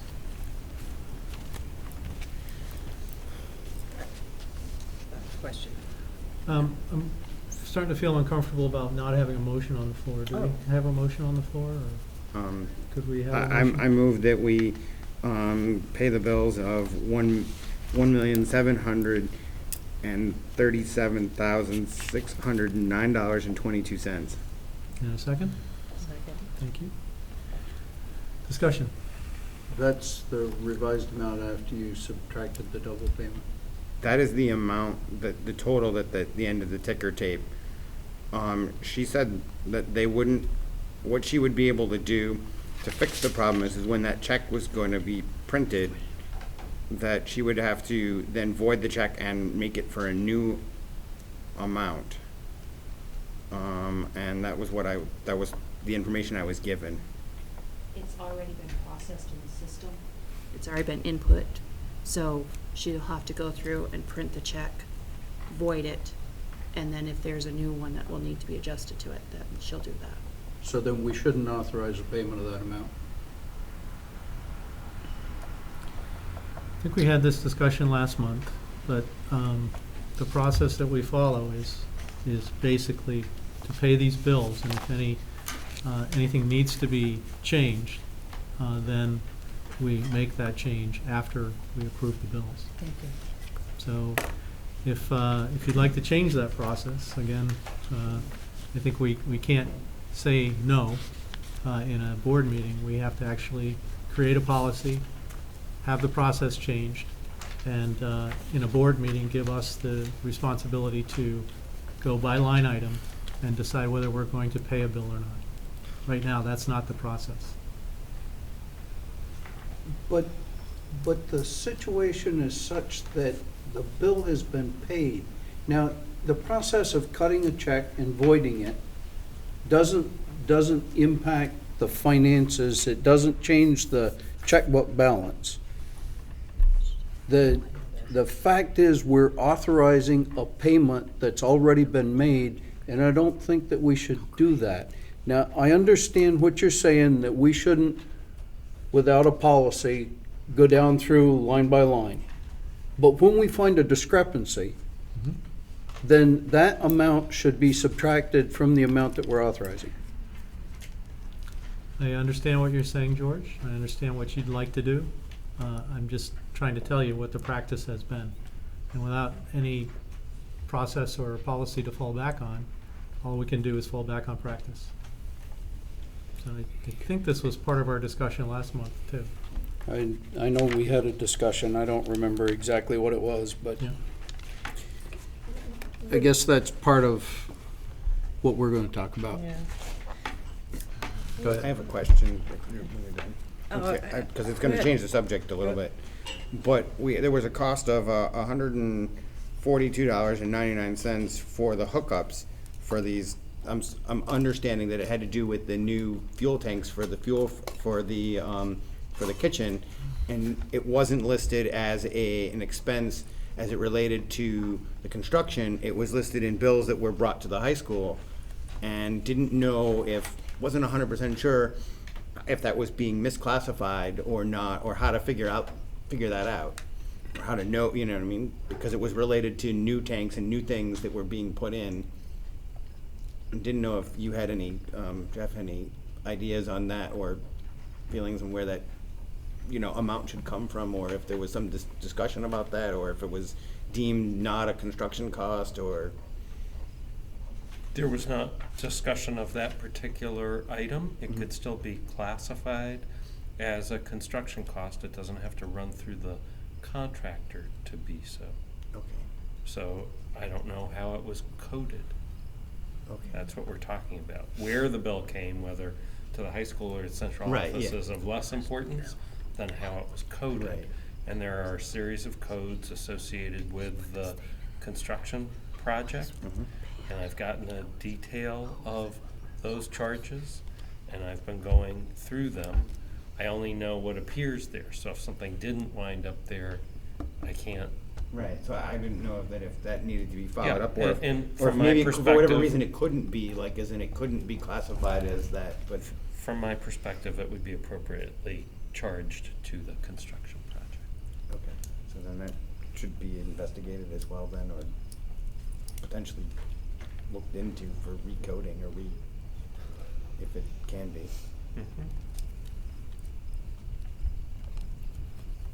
May I ask a clarifying Yeah, question yeah. related to that? Who makes the determination as to which code goes where? Do we know? Business Is that- manager. The business that- manager. Business manager. Okay. And in this case, it's the interim. Still, okay.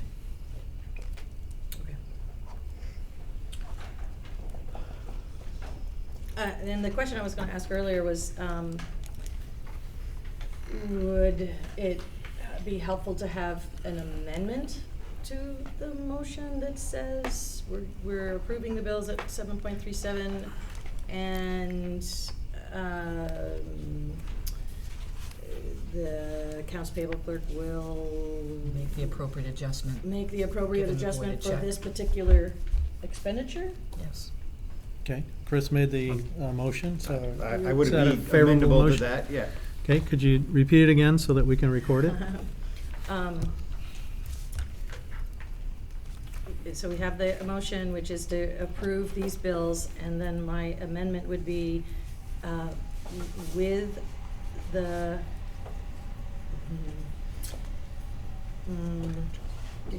command, that's the only word I can come up Yeah, with. how about stipulation? Stipulation that the accounts payable clerk will adjust the expenditures on the Blue Flame bill dated 7/12/14 for $459.52.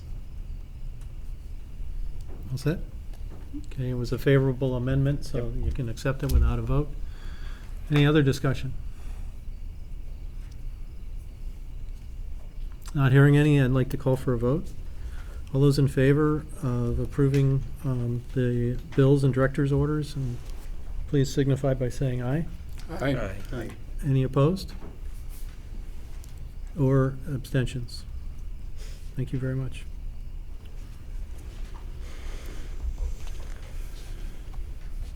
Okay, policy matters.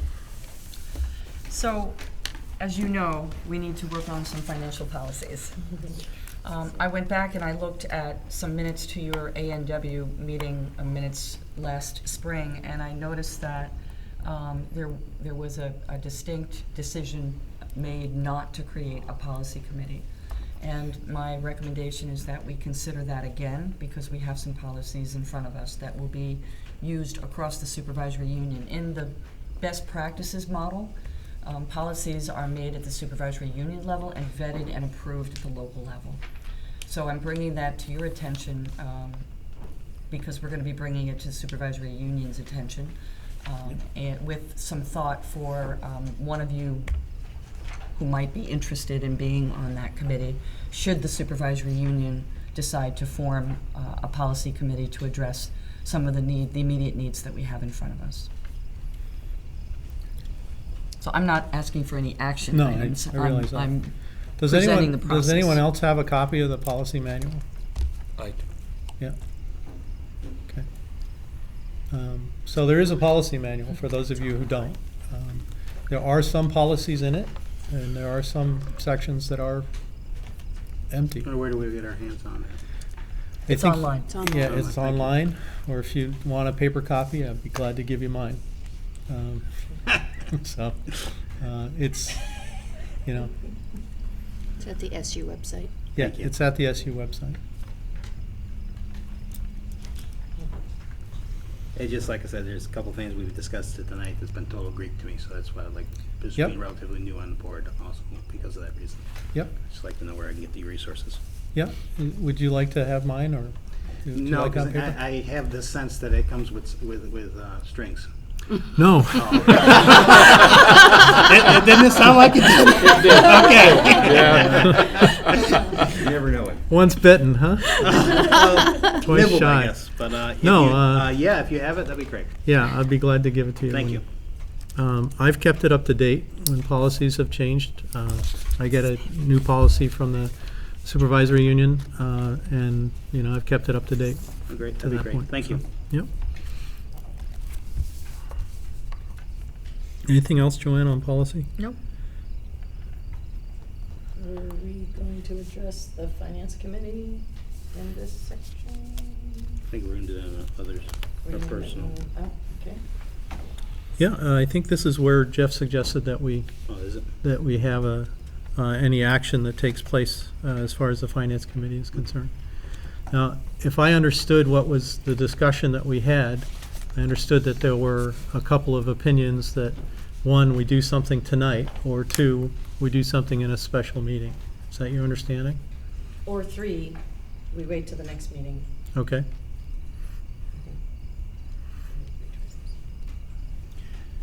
Do a partial charge tonight. Have a special meeting to discuss the charge at a full board meeting. Or have the finance committee create the charge to present to the board at the next meeting. Okay.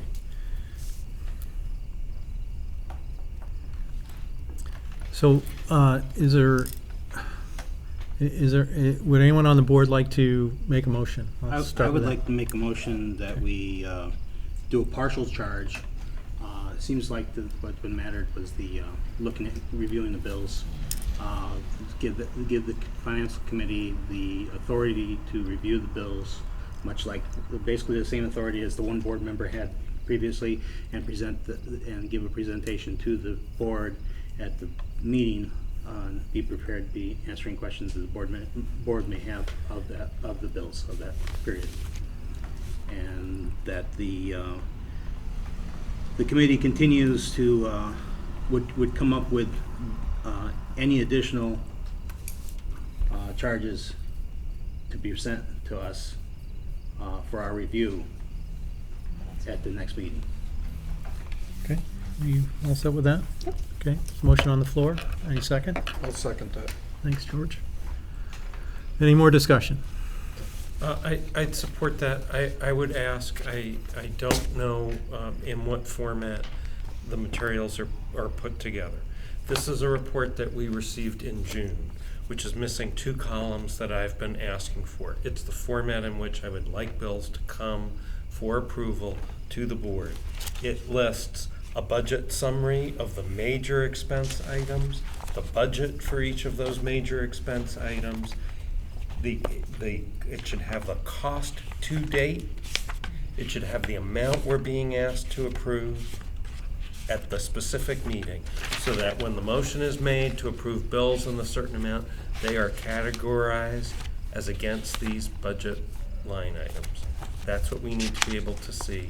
And then eventually, when we have a business manager and the office is functioning properly, we need a forecast of the cost to complete, so that to the extent there have been activities of which we're aware that are a deviation from budget, that is taken into account, so that at every meeting we are able to forecast where we're going to end the school year. This is an early warning system for deficits or surpluses, or maybe we're right on budget. But it's a forecasting tool, and it's ultimately the responsibility of the board to have this information on a monthly basis. So I'm happy to work with the committee to be clear, but we've been getting there. It's slowly, but again, this wasn't yet right. It doesn't give us all the information. That's what we need in order to make this a 2-minute discussion at board meetings. Yeah, 'cause I've Get always- it? See it? That was part of Yep. our discussion in the committee meeting earlier tonight, that we needed something of that nature. We didn't enunciate it exactly the way you did, but yes, we're moving in that direction. Great, thank you. I felt like looking at the numbers, it's like, great, there are numbers on the side that say we spent this much on there, but it doesn't tell me anything about, is that more, or is that less than what we would expect to have spent? Is it, half the year, all of the year? It didn't put it in any perspective, so it's hard to look at it and go, this means something. Right. It's like, yep, okay, good, is this something we should be buying? Okay, that might be the first question, like one year I asked, well, why are we buying, fuel for, a vehicle? And it's like, oh, because we still have the special education bus. Okay, that made sense, because we had turned over all the other busing, but since we still have a bus, okay, now that we're buying fuel, okay, not a problem, we'll move on, but, and things like that. But you could have written any bunch of numbers on the side, and I have no idea what it means in comparison to anything else. Okay, there's a motion on the floor, been seconded. Any more discussion? Do you want to, can you read what you have for the motion, please? Motion to the finance committee have a partial charge, which will review the bills, give the authority to review the bills and present to the board at the next meeting. The committee is to continue to come up with additional charges for the board, and that will be reviewed at the next meeting. I'd like to call for a vote. All those in favor, please signify by saying aye. Aye. Any opposed? Or abstentions? Thank you. May I make a request, please? Yes. If there's a format the board would like to see your monthly statements, I'd like to see the template because I've not been privy to that. Will you? Yep. Anything else on financial policies? So we'll move on to resignations. I don't believe we have any do we include Tom Heller's in this packet? I included in my incidental. Incidental report, so that's Yeah. that is the only resignation. Gail. And the Gail library. Gail Martin. The as library well. assistant. They were both in this, yes. Thank you. So we have two, I did not include the letters of resignation, but we do have that from both. Tom Heller notified us earlier in the summer that he was planning on pursuing different employment, so this was not a surprise to us. And at this point, Stephanie is in the process of replacing that position, and we feel that we have a suitable process by which to make a final decision, which we will bring to the board next month.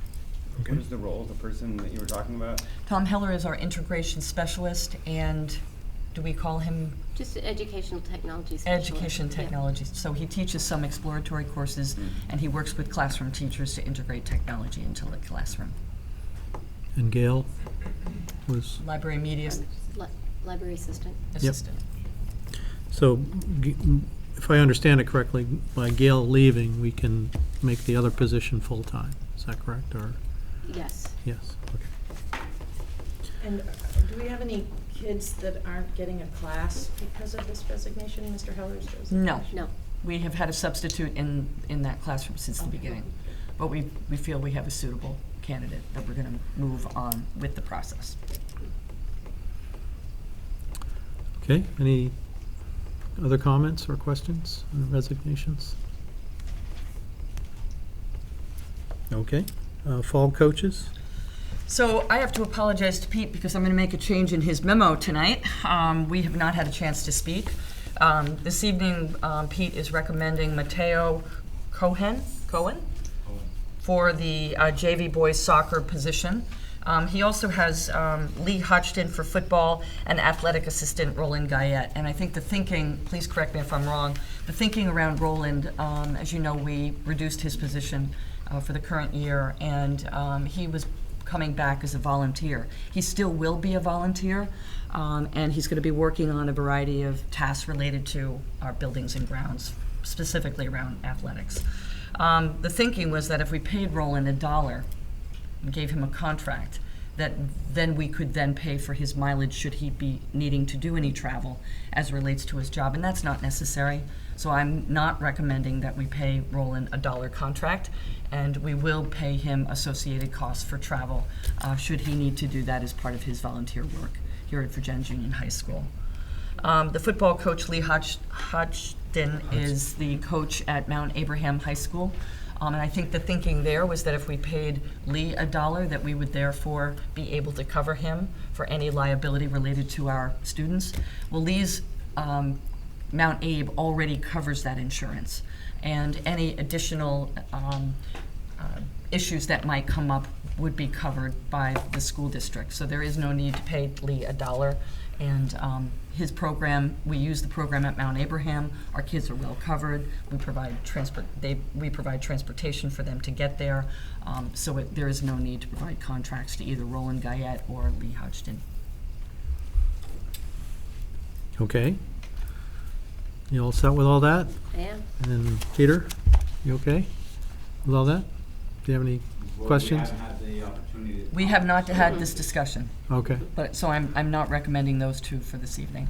Okay. So you are recommending Mateo Cohen? I am recommending Mateo Cohen, And yes. does that mean we'll have discussion about Lee and Roland at some other point? I will certainly have that discussion with Peter, but I'm not sure that I will be bringing that back to the board. Okay. Thanks. I'd move the recommendation for the JV boys soccer coach, Mateo Cole. Okay. Second? Good. Any other discussion? All those in favor, please signify by saying aye. Aye. Any opposed? Or abstentions? Thank you. Okay, a resolution. If you would pass that along, please. So I am looking for the board to authorize, in addition to Barbara McDonald, Pam Preston on all Vergennes Union High School bank accounts, to change the signer from Kathy Cannon to Pam Preston. We have currently met with some officials from People's Bank concerning best practices to avoid fraud and to develop internal controls. And we have decided on a process that the person who generates the check is not also the ones who authorizes it. We're going to have that function in two different locations. And so you actually made a motion on this for Kathy Cannon's signature to be placed on this account last spring. So we are just replacing Kathy with Pam Preston in the interim to continue to provide those internal controls. Everyone know who Pam Preston is? You worked with her today, Chris. She is the accounts payable person in the central office. Anybody know who Barbara McDonald is? She is our treasurer. No, that was a joke. It's a trick question. Any questions? Okay, do we need a motion for this? I We need a believe so. motion. Motion, please? I move that the two names presented in front of us are approved as signers on the certified account resolution business aspect of this. Okay, second? Second. Thanks. Questions? Hi. Jeff? So the agenda item says tax anticipation note? We made an amendment, Jeff. We took that off. Yeah. And we put resolution instead. Okay, I'm sorry, so I had just crossed out the word approval, so it has nothing to do, okay. It has nothing to do with the tax anticipation note. Correct. So is there a limit on the amount by any one signer? I did not have that information. Okay. There should be a limit that any check over a certain amount requires two signers. And I'm happy to make that an amendment to the motion, but that's a standard form of control in most any business. Yeah. So I'm not comfortable having the accounts payable clerk have signature authority over the entire account. Okay, so what's your friendly amendment? That it be any amount over $1,000 required two signatures. Okay, who made the motion? It was Lori, right? Or Richard? Yeah, You- it's fine. You fine with that? Okay. Could Do you have that amendment? Thank you. So who's the other, would be Ms. McDonald's be the other signature? She's the treasurer, that's correct. Would be the other one for Correct. this, okay. Yeah. I thought you said the person that writes the checks doesn't sign the checks, but the The- accounts payable clerk is the person that writes the checks. So, that's right, so Okay. the other person would have that responsibility. The person who generates and authorizes need to be different. Okay. So if the part, so maybe to clarify this for myself, see, the accounts payable person, who is Ms. Preston, if I've got my characters, the program right here, would write the check out, a check out for what account, to pay a bill. And the procedure would be that Ms. McDonald would sign it. Correct. So we already currently have basically what's. But the bank needs, I understand, no, but his friendly amendment, we're basically already incorporating that into the procedure that we already follow for our bills. Well, if Pam generated the check, so nobody writes checks anymore, they're generated, and then, Right. you know, that would mean that Barbara would have to sign it. If Barbara generated a check, then Pamela would have to sign it. Right, but that's, once again, maybe I'm not following the procedure, but that is what I got from Joanne's discussion just now, that's what happens. Yeah, and what Jeff is saying is He wants that to put a limit. he wants to put a limit Okay. on the amount that either one of them can sign by themselves. So he's asking for a second signature on a Okay. check if For it's anything over over $1,000. So who would that be? If we make this motion, then it will be up to the Okay. supervisory Just union asking to if decide that's the how next- to implement that change. Okay. I just wanted, I was trying to figure out what was the next procedure, what's Yeah. the next thing, not that. If we implement if we tell the supervisory union we want 2 signatures on any check over $1,000, then it's their responsibility to come up with a process to meet that. And it'll be those two. Are we talking just accounts payable, or would this apply to any check signing? I don't know what the account numbers are for, but there's 3 account numbers here. it's nothing that you, it's No, I'm talking about payroll, payrolls. Right. separate. Right. Okay.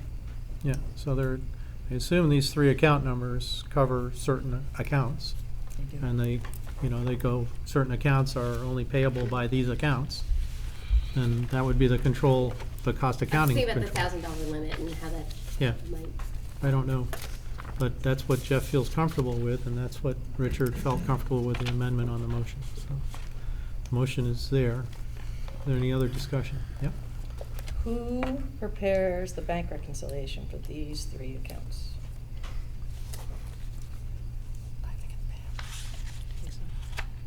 Without checking, I really don't feel comfortable telling you what I think.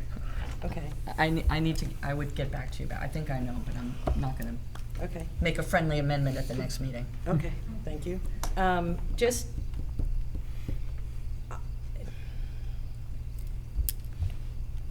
it feels like we are okaying the signature of the person that is writing the checks because she has signatory authority.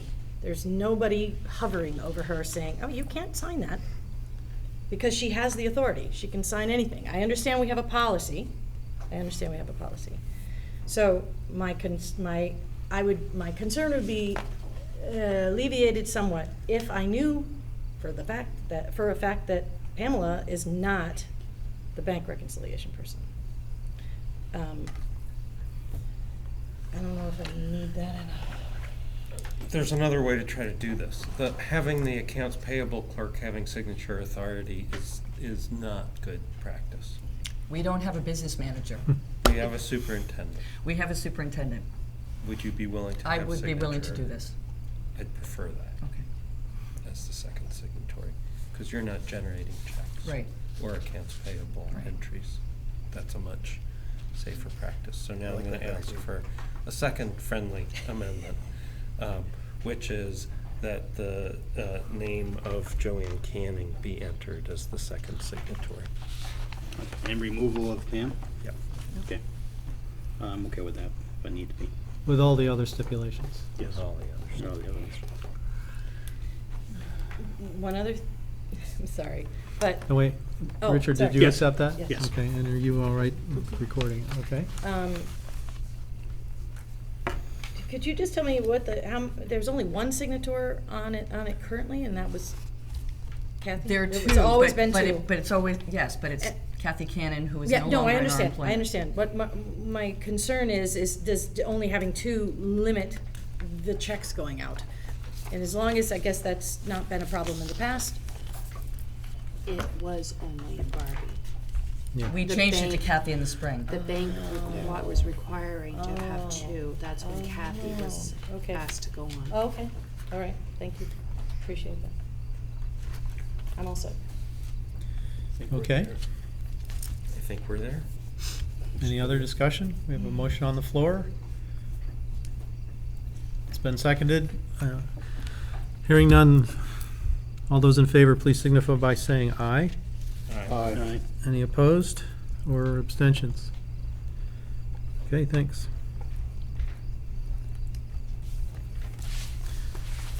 So, since I signed the last one, I assume that I'm gonna find, Actually, no, it's the clerk. We'll be contacting it'll be the Neil clerk? tomorrow. Okay. We'll have to get a new one, because they won't accept that. Okay, and under discussion items, we're gonna ask the students. You guys over there? Hello? Still awake. Yeah. Thank you. Nah, they're asleep with their eyes open. Yeah. They've done Emily, really Josh, and well. Tia. You guys have done really well. Yeah, in the future, you'll be at the beginning, because we know you'll be here. As members of the board, we ask that if you're not going to be here, that you let us know, okay? So that we can anticipate that you will be here. I realize, and if there are any other things that you'd like to talk about, feel free to contact us, and, you know, we'll talk about it. But Tia knows this, that usually at this point, we ask you for a student report to the board. So I'm going to be giving the student report today, just to show them the ropes, even though it's just pretty much me talking about what's going on. I apologize for being late. I had soccer practice, ran a little over.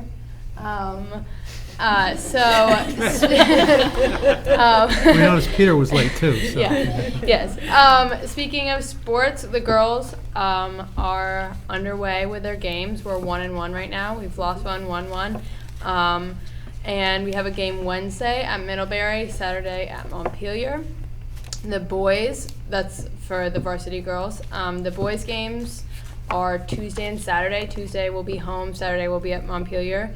And they have played one game. They had a game against Stowe on Saturday. They lost by 1, but it was a great game.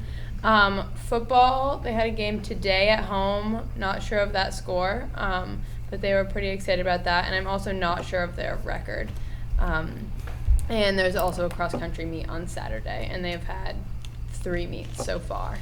And then music, the auditions for The Little Mermaid are happening Wednesday, Thursday, Friday, and those roles will be casted on Friday afternoon. So that's the big talk of the school right now. So that's extremely exciting, and that's to go along with the auditorium. And just school in general, our NHS applications are underway. Juniors and seniors who have a 90 or above average are eligible to apply into NHS.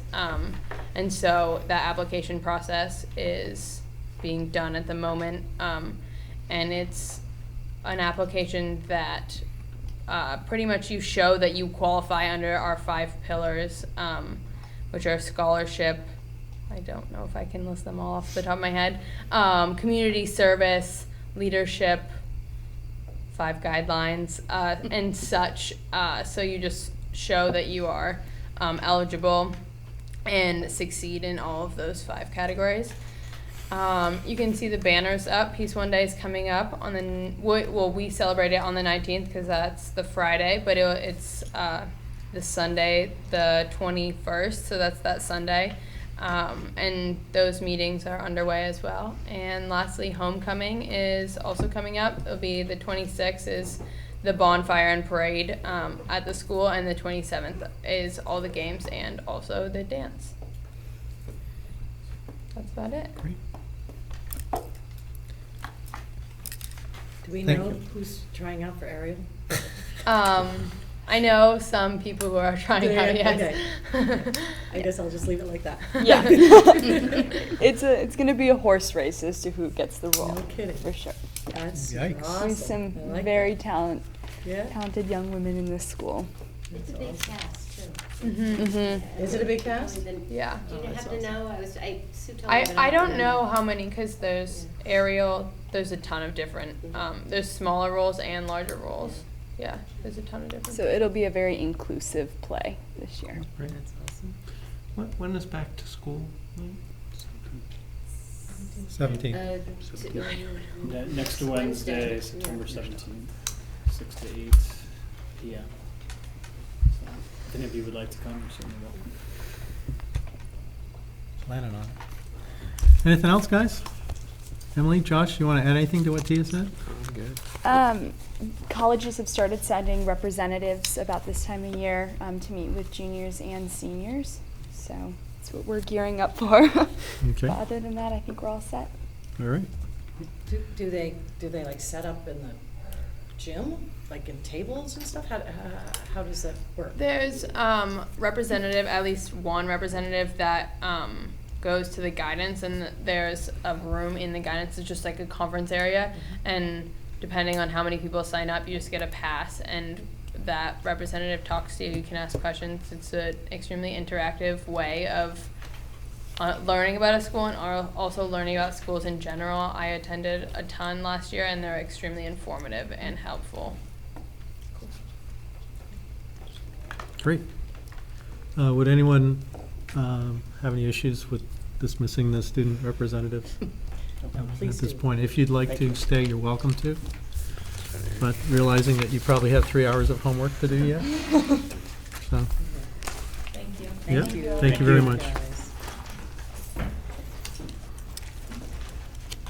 Is there any reason for an executive session this evening? No, there is not. No. Good. Okay. I have nothing else on the agenda. Would anyone else like to comment or make any discussion items or have any? The 21st Century Education Committee. I'm wondering if we might be having the same kind of issue with that one as we do with the finance, which is the board really should vet the charge Yep. per Joanne's request. You said you were wondering, so I want to comment on that before you go on. Okay. Is that okay? Mm-hmm. I do agree with these guidelines, and we have them now before we've made any motion to create the committee, right? Or have we? No, the committee's been created. Okay. The committee's been created, but they haven't met. Right. Correct. So I would be in favor of setting a goal or a charge, whatever word we want to use, for the committee.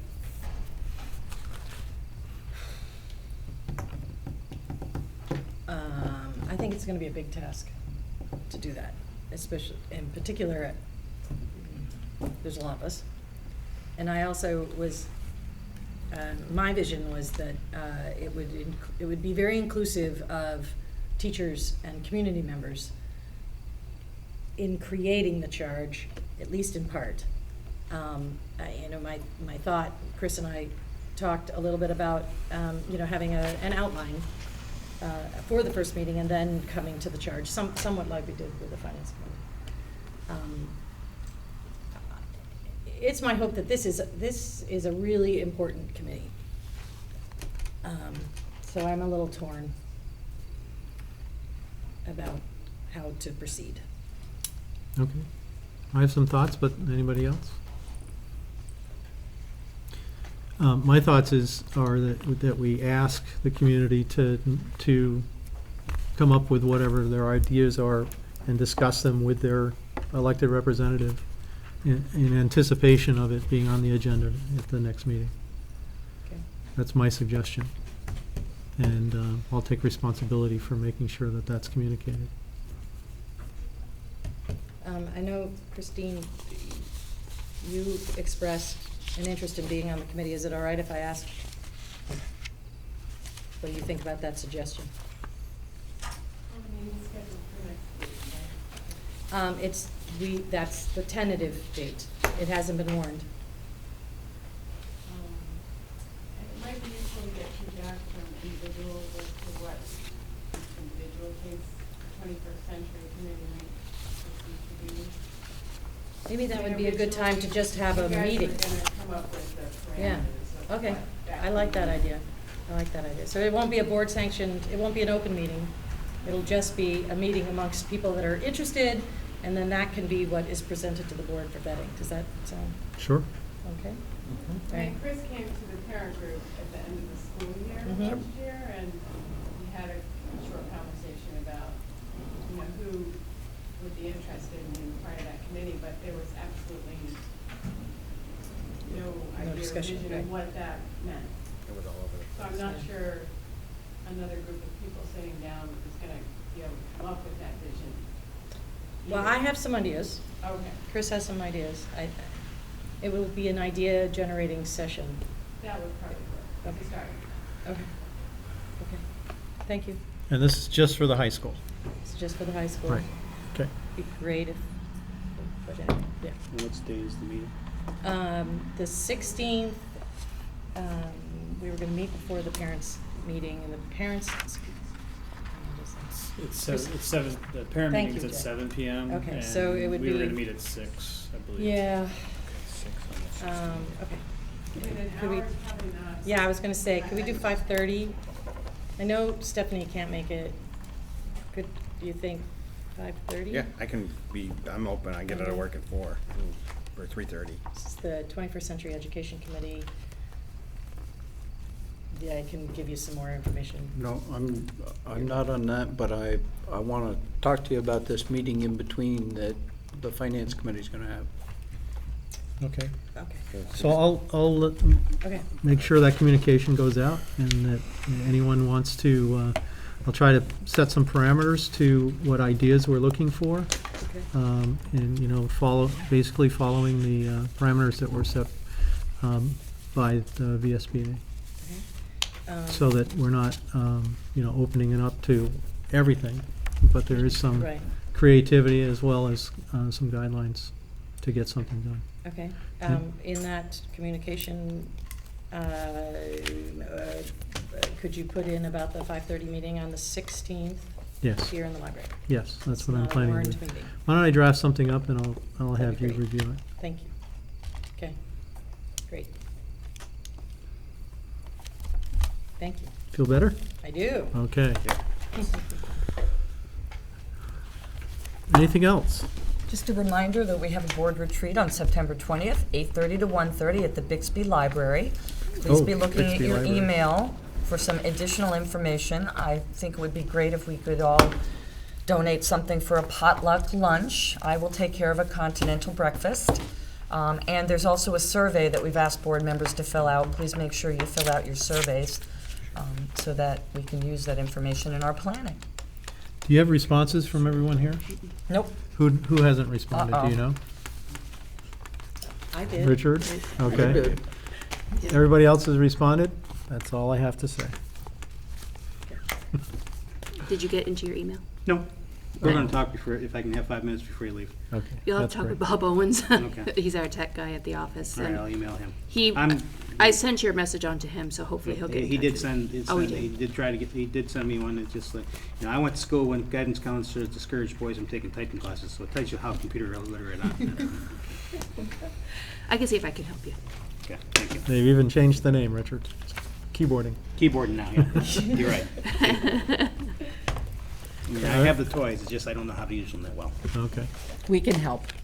Yes, We will yeah. help. Related to emails, I've added each of you, except for Richard, onto each of the parent grade level email groups. So you probably got 6 different versions of the newsletter that Carla sent out. That will be grade specific news from here on out. If you do not want to be on those parent email groups to know what's going out to our parents at each grade level, I can certainly take you off. But just, you can see me afterwards or whatever if you prefer not to be on all 6. Can I just ask, this is not related to anything, but do we have a full board here? Are we missing a person? Neil's not here tonight. Neil's the only one he's the only one we're missing. Okay. Because you're Pam. Got it. Thank you. Yep, seven Okay. of us. Thank you. And Neil is with his Is- son. right. I think you got it. All right. All Any Move to other adjourn. comments, questions? Second. Okay. Third, fourth, and fifth, right? We're adjourned.